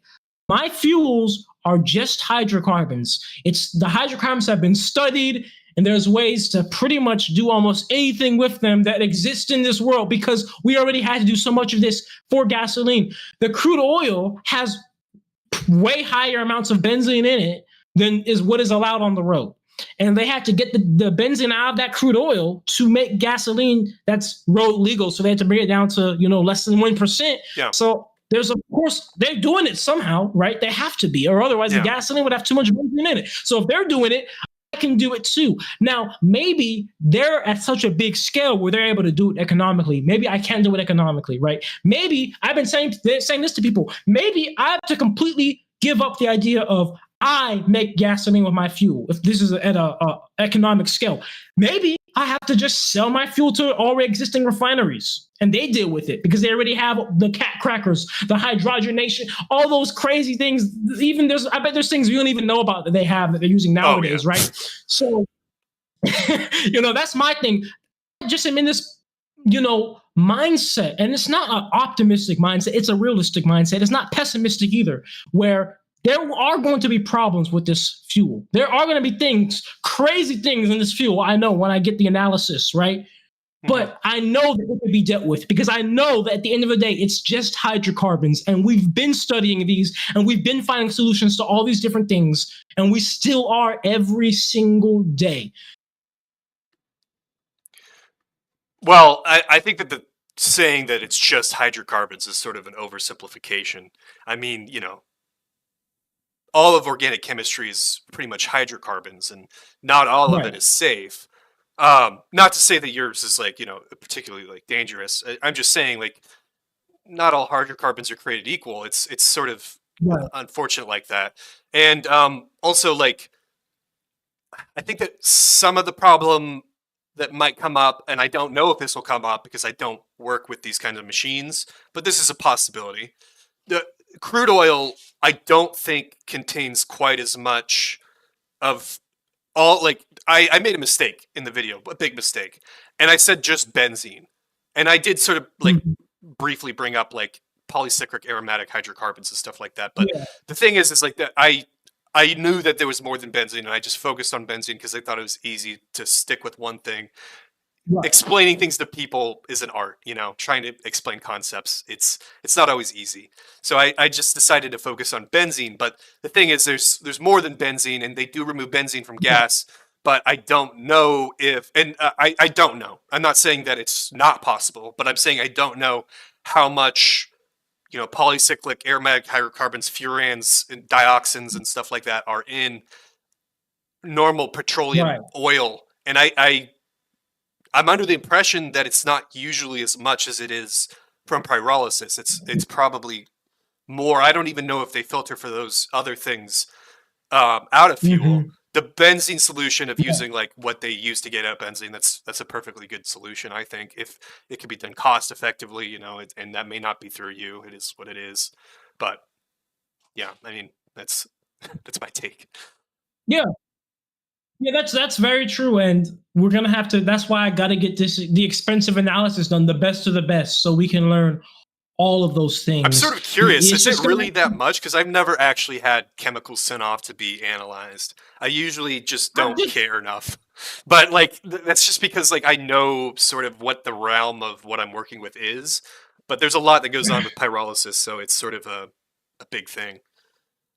Yeah, well, first I was trying to see if I could buy the equipment myself, like with the grant money. Yeah, that's a good idea. And then I literally look at. It would be a fat percentage of the money just to buy the equipment. Like we're talking well over tens of thousands of dollars to buy this equipment. Then you have to know how to use it, right? That's a whole nother thing. And I'm sure that's not easy. It was hard for me to find things on pyrolysis, let alone microwave pyrolysis, let alone how to use these very sophisticated machines. That's the advantage of going to college right there, right?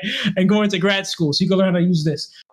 But then you can send them out to labs, but labs have there's different tests. I sent my diesel product out to a lab 2 years ago, but that lab was not a lab to find very specifics. It was just more of like testing the viscosity, testing the flash point, just seeing like how it works in the engine. But then there's the labs that go crazy, very specific. They tell you that every single thing in it, and all these very specific characteristics. And it's going to be expensive because that's very sophisticated machinery. It's a very sophisticated process. They have to be trained to know how to do all that.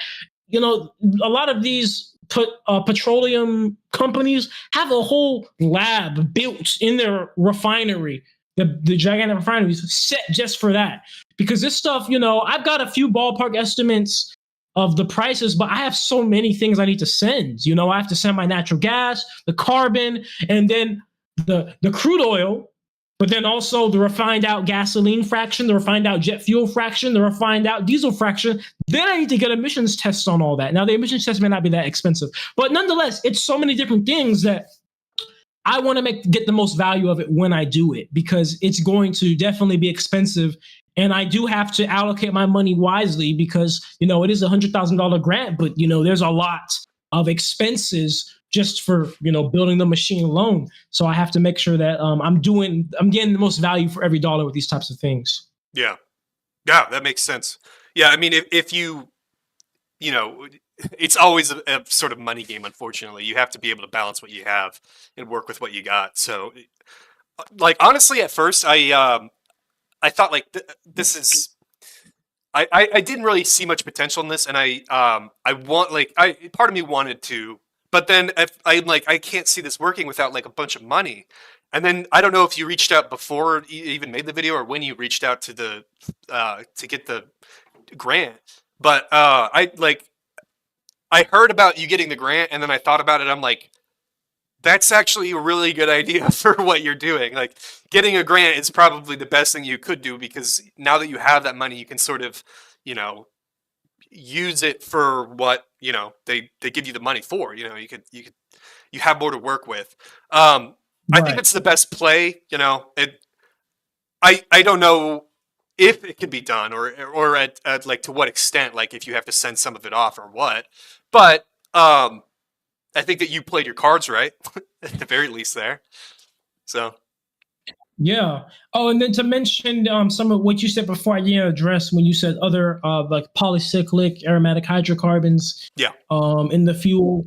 Yeah, got to get that analyzed to figure out those specifics. But I mean, it kind of comes down to the same thing that I was saying before. I'm overly positive that it can be dealt with. It will come down to economy, though. You know, that would be the biggest thing. Like, can it be done? Yes, but will it be worth it on a money scale? We don't know yet. It might not be, right? Yeah. We'll have to figure that out. But the good thing is this: you did mention subsidies, and there's actually something coming out soon, all around the world. You know, like carbon credits. There's plastic credits that are going to be existing soon, because so many governments in Europe and stuff are like making it so you have to use a certain amount of recycled plastic, or you can't, you know, you can't pollute with this much plastic. So you got to like offset that polluted plastic and stuff. Because, you know, we're starting to get more and more studies on the horrible effects of microplastics and just how they're everywhere now, when fetuses in the womb and stuff. So that's a huge plus. You know, people, when it comes to money, people often talk about efficiency, energy efficiency of this machine, and then they bring up the machine is not efficient. And I always told people that this machine, it's not a power plant.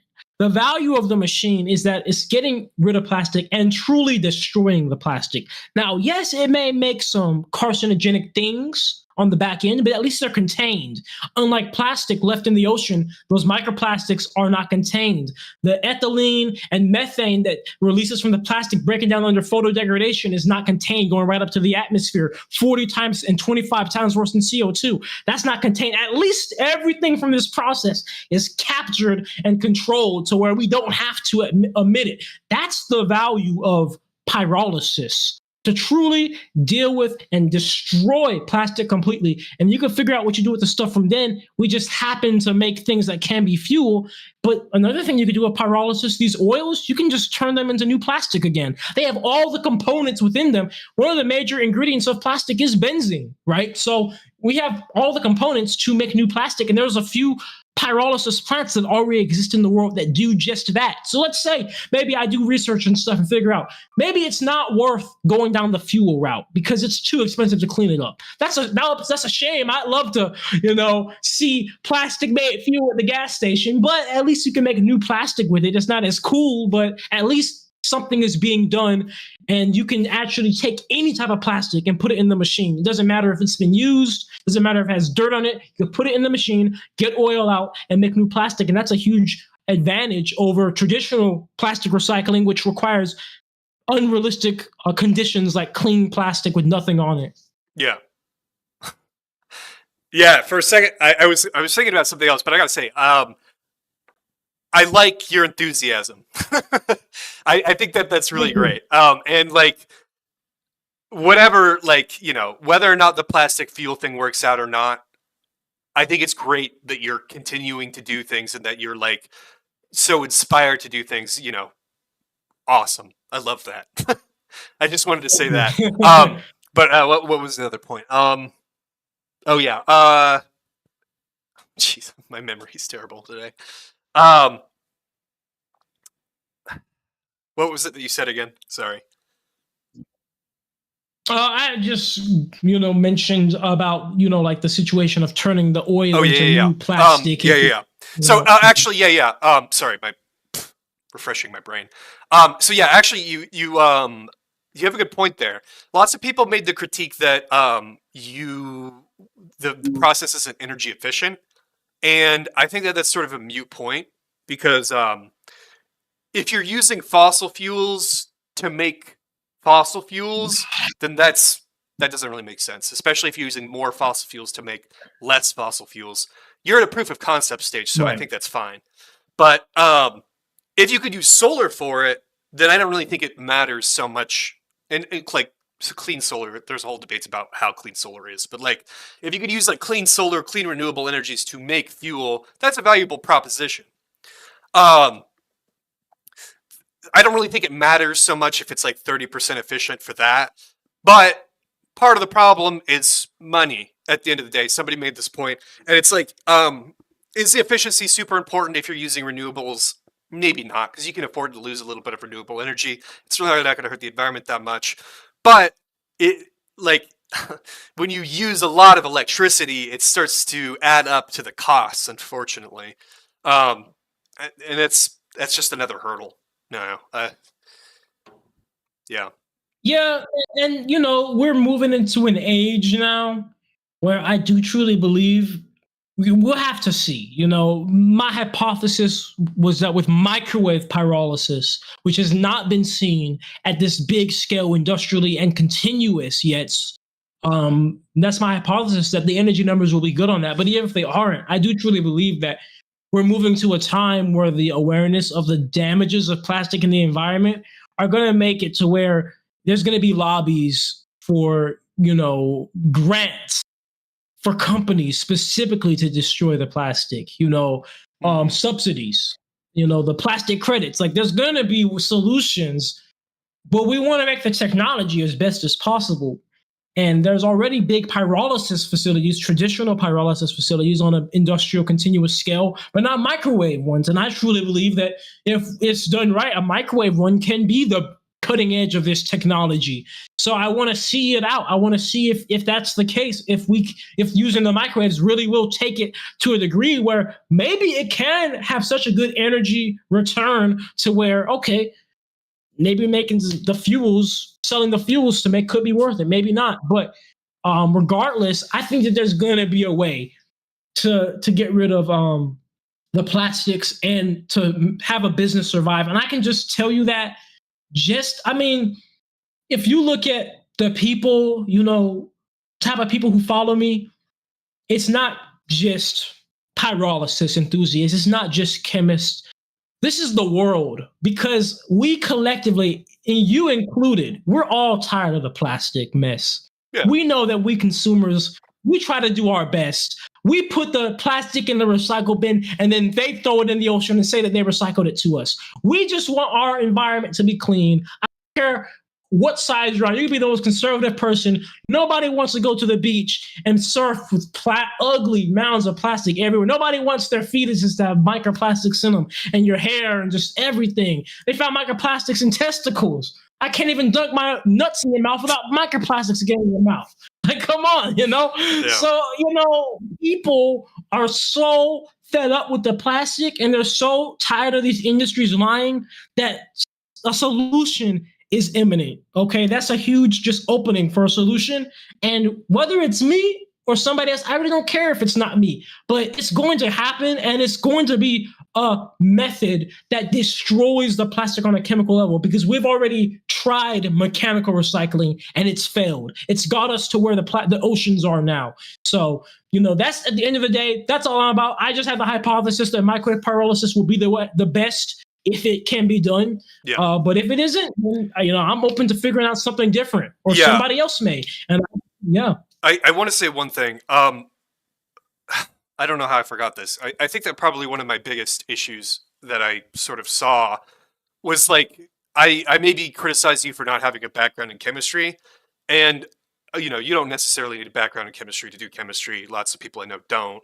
They just sort of look up stuff online and, for some things that works.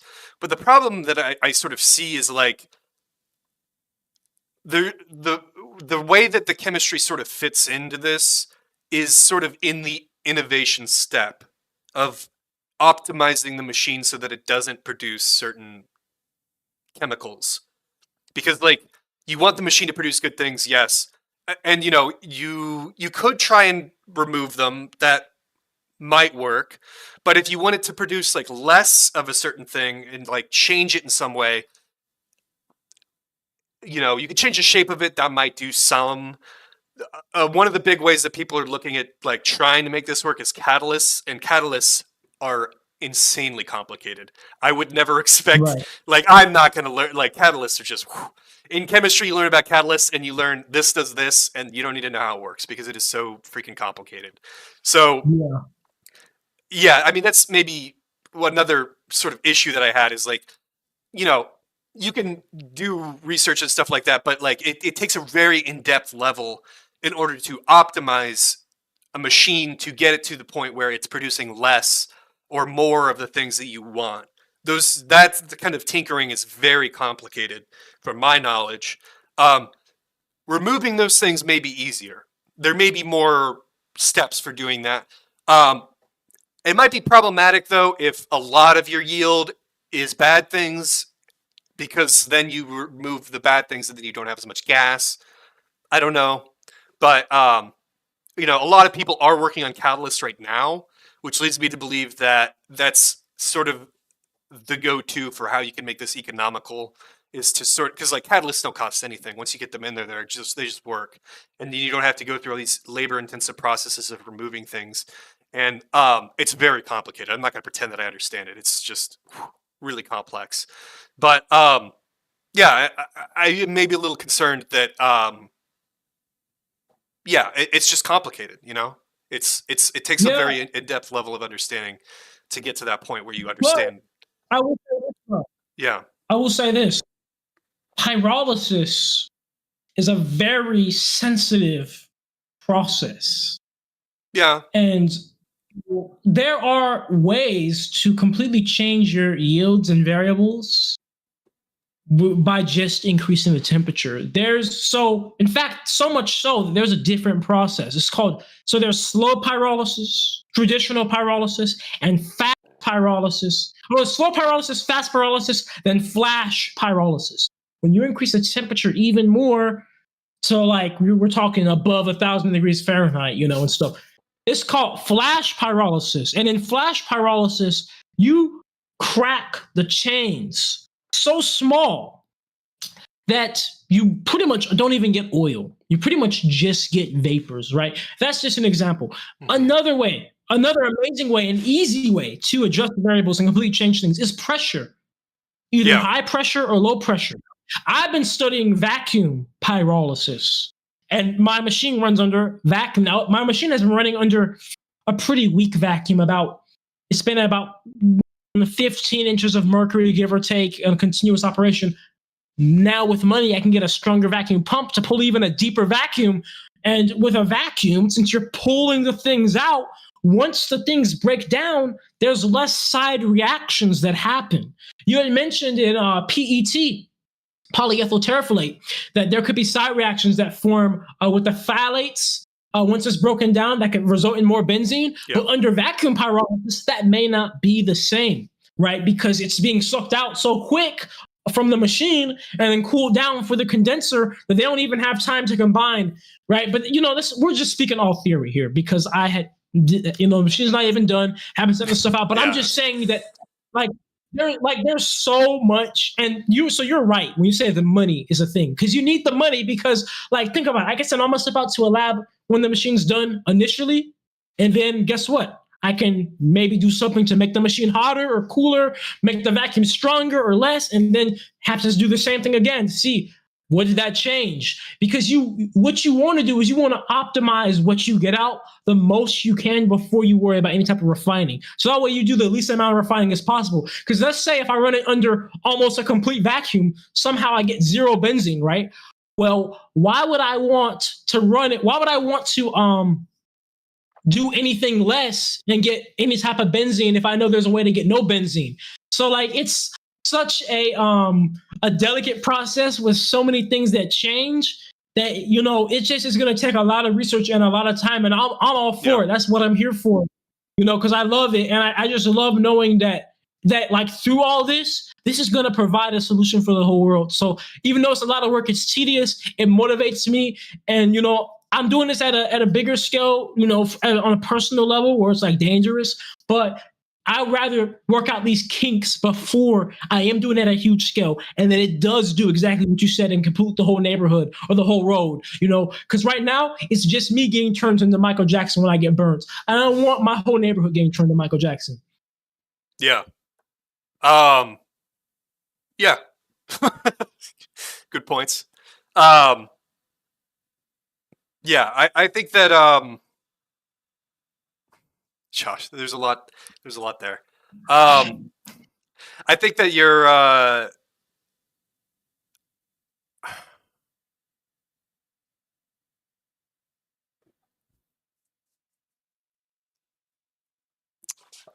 my memories. I think that you're right. I think that the,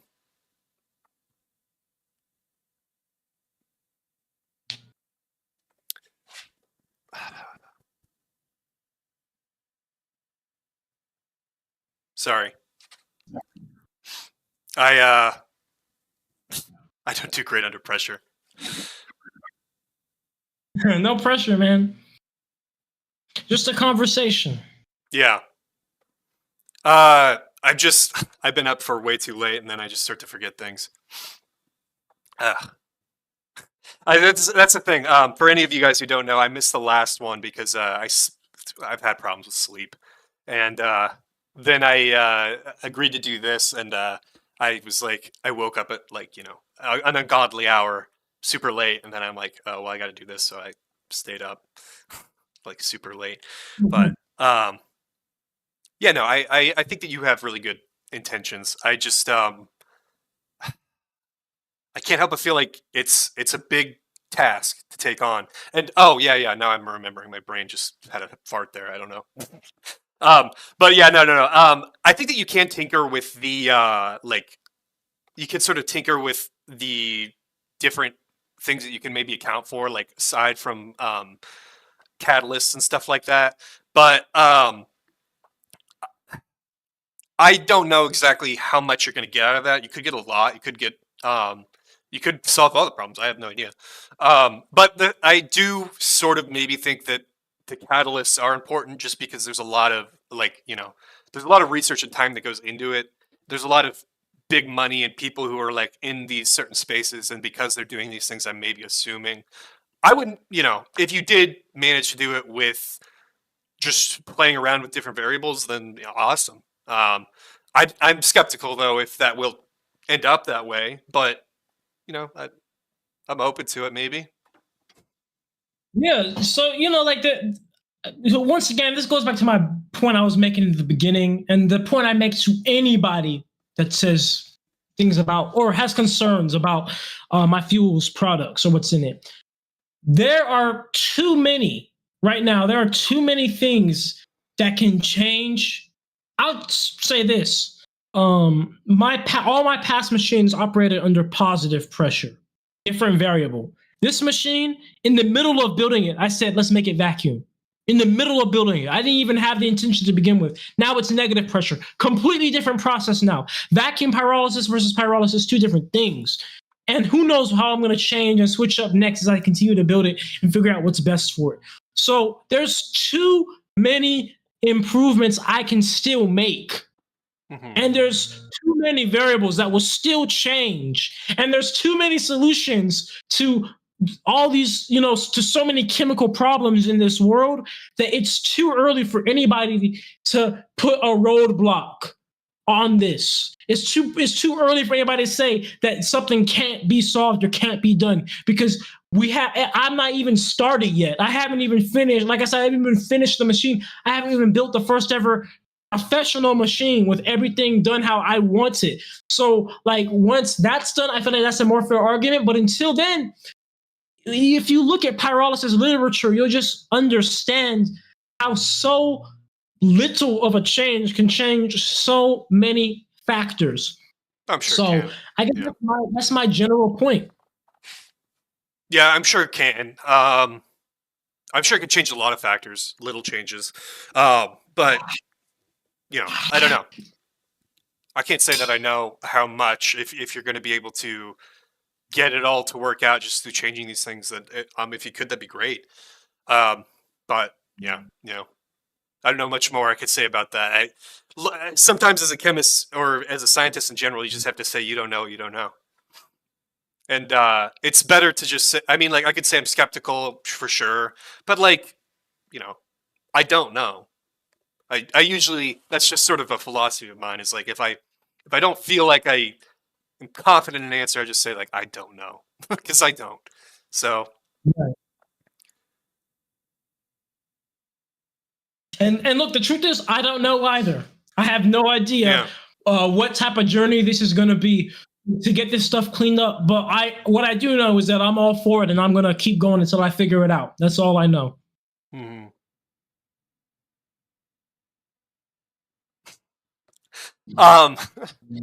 So I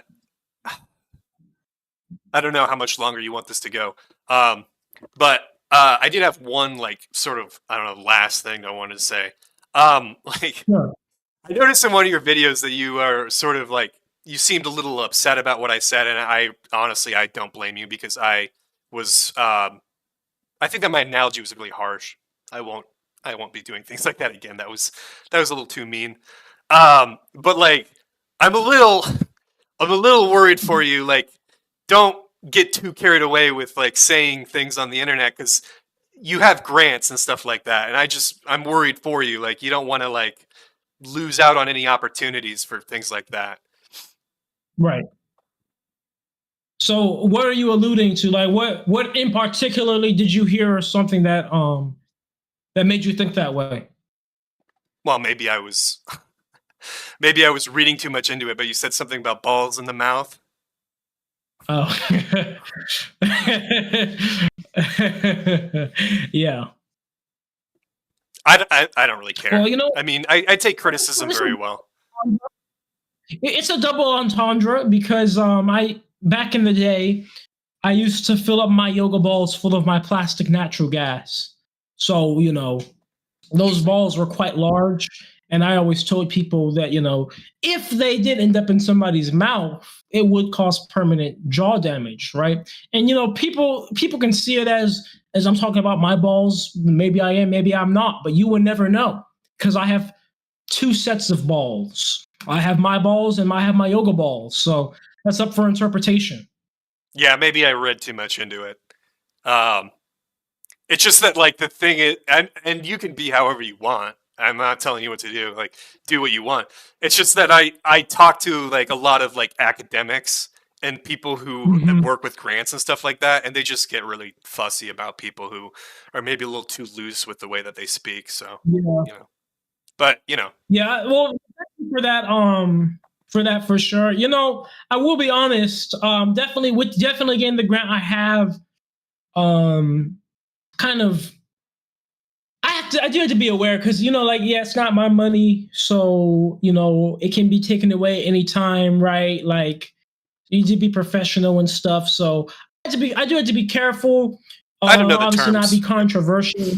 So Yeah, I mean, like, but I'm representing something outside of just me. So I do have to move in a more selfless way in that sense because you know, we don't want people going on their page and commenting that, obviously, you know. So you yeah, know, but it's kind of tough because you know we live in a world full of censorship and all this, and I just don't want to suppress who I am to No. too much. You got to balance it. So it's a very sensitive process, but I do appreciate you for looking out for me on that for sure. Yeah, I just know how these guys are. So, but I mean, yeah, Yeah, do what yeah, you of want. course. Yeah, but I mean, at the end of the day, the good thing is this though. I think regardless of whatever I may say, I do have proof of work, or as you say, proof of concept to back up what I do. Okay. What do you mean by that?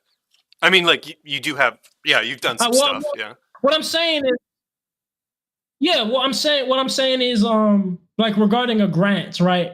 Oh, Particularly when you yeah, have a research grant, they give you the grant because they want you to continue your research and show like, oh, you've been building. And I've had that for a while now on the internet, and I've always had very great evidence of what I do and all the improvements I make. So I definitely, when it comes to opportunities, potential future opportunities, you have to be careful of what you say. But then at the same time, it's kind of tough because you think about it like this, right? Like if you kind of suck up too much, right, to censor yourself, yeah, you're setting a precedent, because it's kind of like this, right? I've been saying stuff like that, and they researched me, did due diligence on me, hmm, when they gave me the grants. So like, it's kind of like, I don't know, like I'm not trying to be like trying to at all come off like I can't improve, or I don't, or I'm going too far, because I do really appreciate you looking out for me. But I'm just trying to find that balance, because yeah, on one end you want to not lose opportunities, but on the other end you don't want to kind of sell out. You know what I'm saying? yeah, Or it's like you are being a people pleaser. Like everything you do is like, oh my goodness, the grant people are gonna take my grant, or not gonna give me a grant, because then they just like, I just feel like that's like not human anymore. And yeah, I think that one of the best things about what I do is that I'm not just a company or a faceless organization, or not literally just a scientist where all yeah, I am is just science. I'm a human, and I do make jokes and stuff. So I just try to find that balance. And of course not limit opportunities, but at the same time I also don't want to work with somebody who is so sensitive and so finicky that I have to yeah, be on eggshells yeah. No, my whole life, so it's tough. yeah, no. I mean, what we do is a little different, but like if I got a grant for my lab and they said like you can't, you know, do anything like even remotely dangerous or like use swear words or something like that. I don't usually, but like I'd just be like, "See ya." Like it's a creative avenue Yeah, for me. I don't think, and for you, it's maybe like a little bit of a business thing as well, or like uh, a passion project or whatever. But like I wouldn't compromise too much on your creative freedom, of course. So yeah, it's a balancing act. Um, just maybe throwing out. yeah, absolutely. But I do truly appreciate you bringing that up and looking out for me for sure. Yeah. Eh. Well, did you have any other concerns or things you wanted to bring up? Um. Not particularly. I will say in the end though, I don't think it's impossible, but I do think I'm skeptical that it can be done. But that's just my opinion, and feel free to prove me wrong.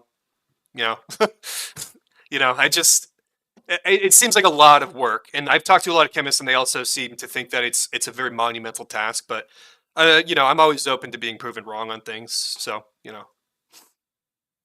Yeah, absolutely. And yeah, I agree with that. It is a monumental task, and that's why even microwave pyrolysis at a backyard scale has not been seen on the internet yet, anywhere but me, because it is a very difficult task and it's very dangerous. yeah, And I will that's why say I always tell people. I always tell people, I know that you see me doing it at 20 years old and you may be inspired. I never recommend it to anybody to build one. But if you do, learn from my mistakes, watch all my videos, do your own research to understand it, and please be careful. yeah, I will say Dude, I saw like how you put all that stuff together, and I am sort of a hands-on guy. Like I work on farms, like farm equipment, machinery, and stuff like that. I don't really do too much welding, but dude, like when I saw all the stuff that you made, I was very impressed. Like you're very good with your hands. I couldn't dream of welding a machine like that. That part is very impressive. I'll give you that. It's very good. And then all the wiring for the electrics and stuff like that. That had to have taken a lot of time and effort to figure out how to do all that, or maybe you already just knew. But yeah, my hat's off to you for that because that's really impressive. Yeah, thank you. It definitely was very interdisciplinary. You know, Oh you yeah, got to incorporate the chemical, the welding, yeah, the I'd love doing that. electrical. I would have loved to done something like that because I always love learning new things and then also acting on them. And it's like, oh, now I get to do wiring, and it's like now I get to install circuits and stuff like that. It's great. I'm sure that's so much fun. Yeah, it is. It's very satisfying, and every single thing I've done has been 100% self-taught, other than the welding. So, it is really cool to like when I built my new electronics box. I was watching tons of YouTube videos and shorts on electricians and what they talk about, how they talk, what they use and stuff, so I could get like know the best of the best. Because something I learned about as a welder is unless you are a welder, you don't know what the game is. Like you don't know what the best stuff in the game is unless you're the one you're in it. You know, Yeah, you like talk yeah, amongst each other. So it's really fun. It's also always scary as hell working with those voltages.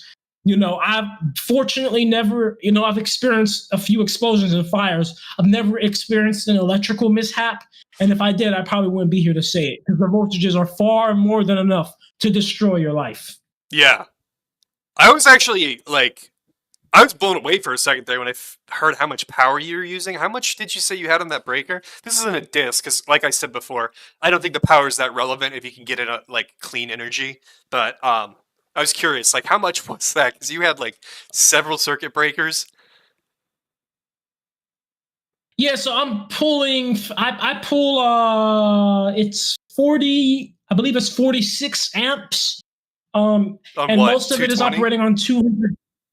Yeah, 220-volt AC. But then the microwave generators that convert that 220-volt AC, they step it up to I believe it's a 2000 volts DC, and it goes to the magnetrons. They operate on that high voltage DC current, which is a relatively low amperage, but it's a high enough voltage to still stop your heart if you touch it while it's on, and then So now I have Yeah. 6 of those, right? So Yeah. you There's you something multiply that by 6.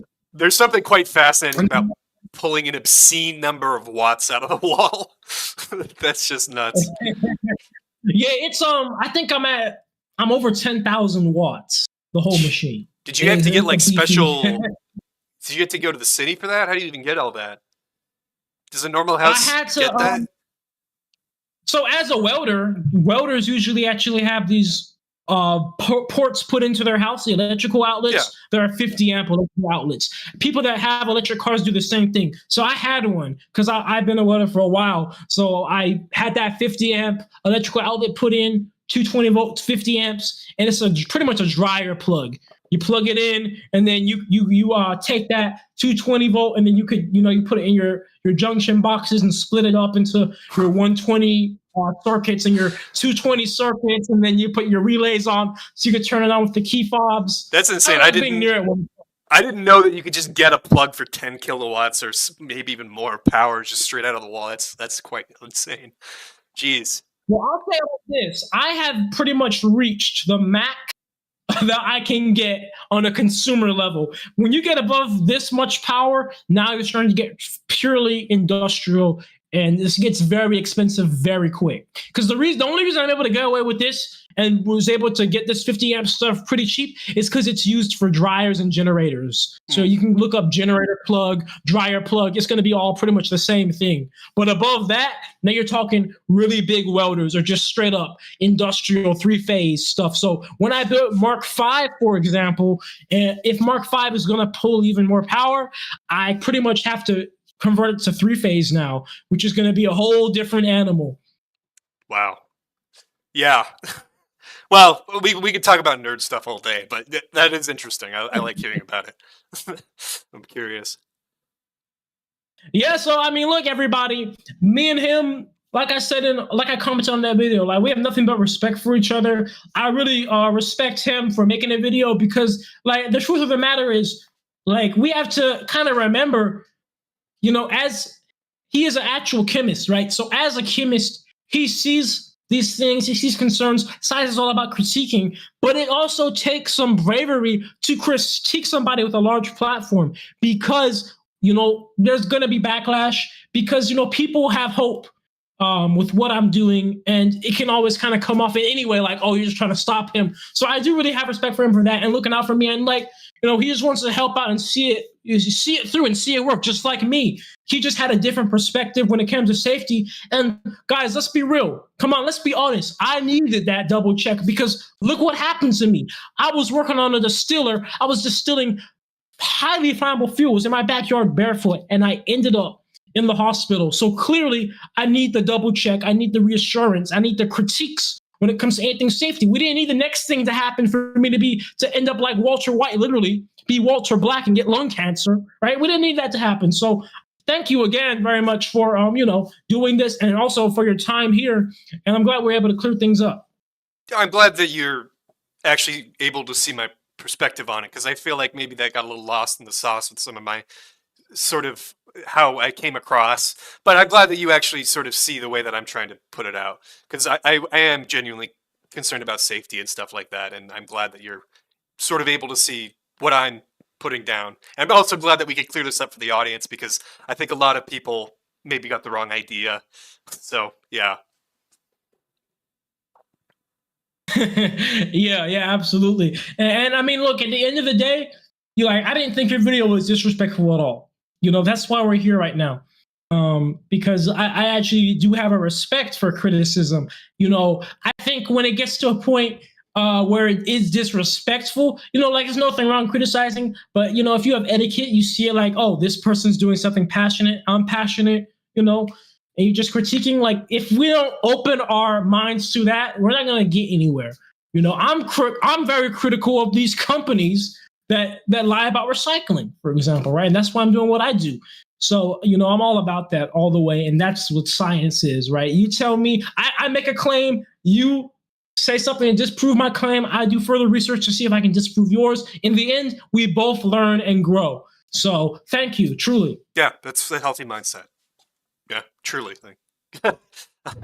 I'm glad that you really want to improve. It's great. So thank you. Absolutely. Yeah. So is that all you have to say? You have any other questions for me or anything to mention? Not really. I think we covered most of it. Nice talking to you. Excellent. Well, yeah, you as well. And yeah, we got this live stream up on both our ends. So maybe this might go down in history, right? Yeah.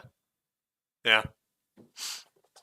I just realized I got like 9 viewers or something like that. 11. I didn't expect much. I never get that many viewers. But yeah, thanks. All right, man. Well, you have a great rest of your day. Yeah. Have a good one. All right. All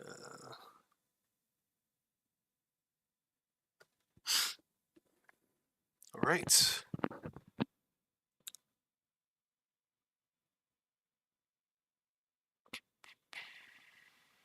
All right. Are you still on your side? I'm off on my side. Yeah. Let me just turn it off.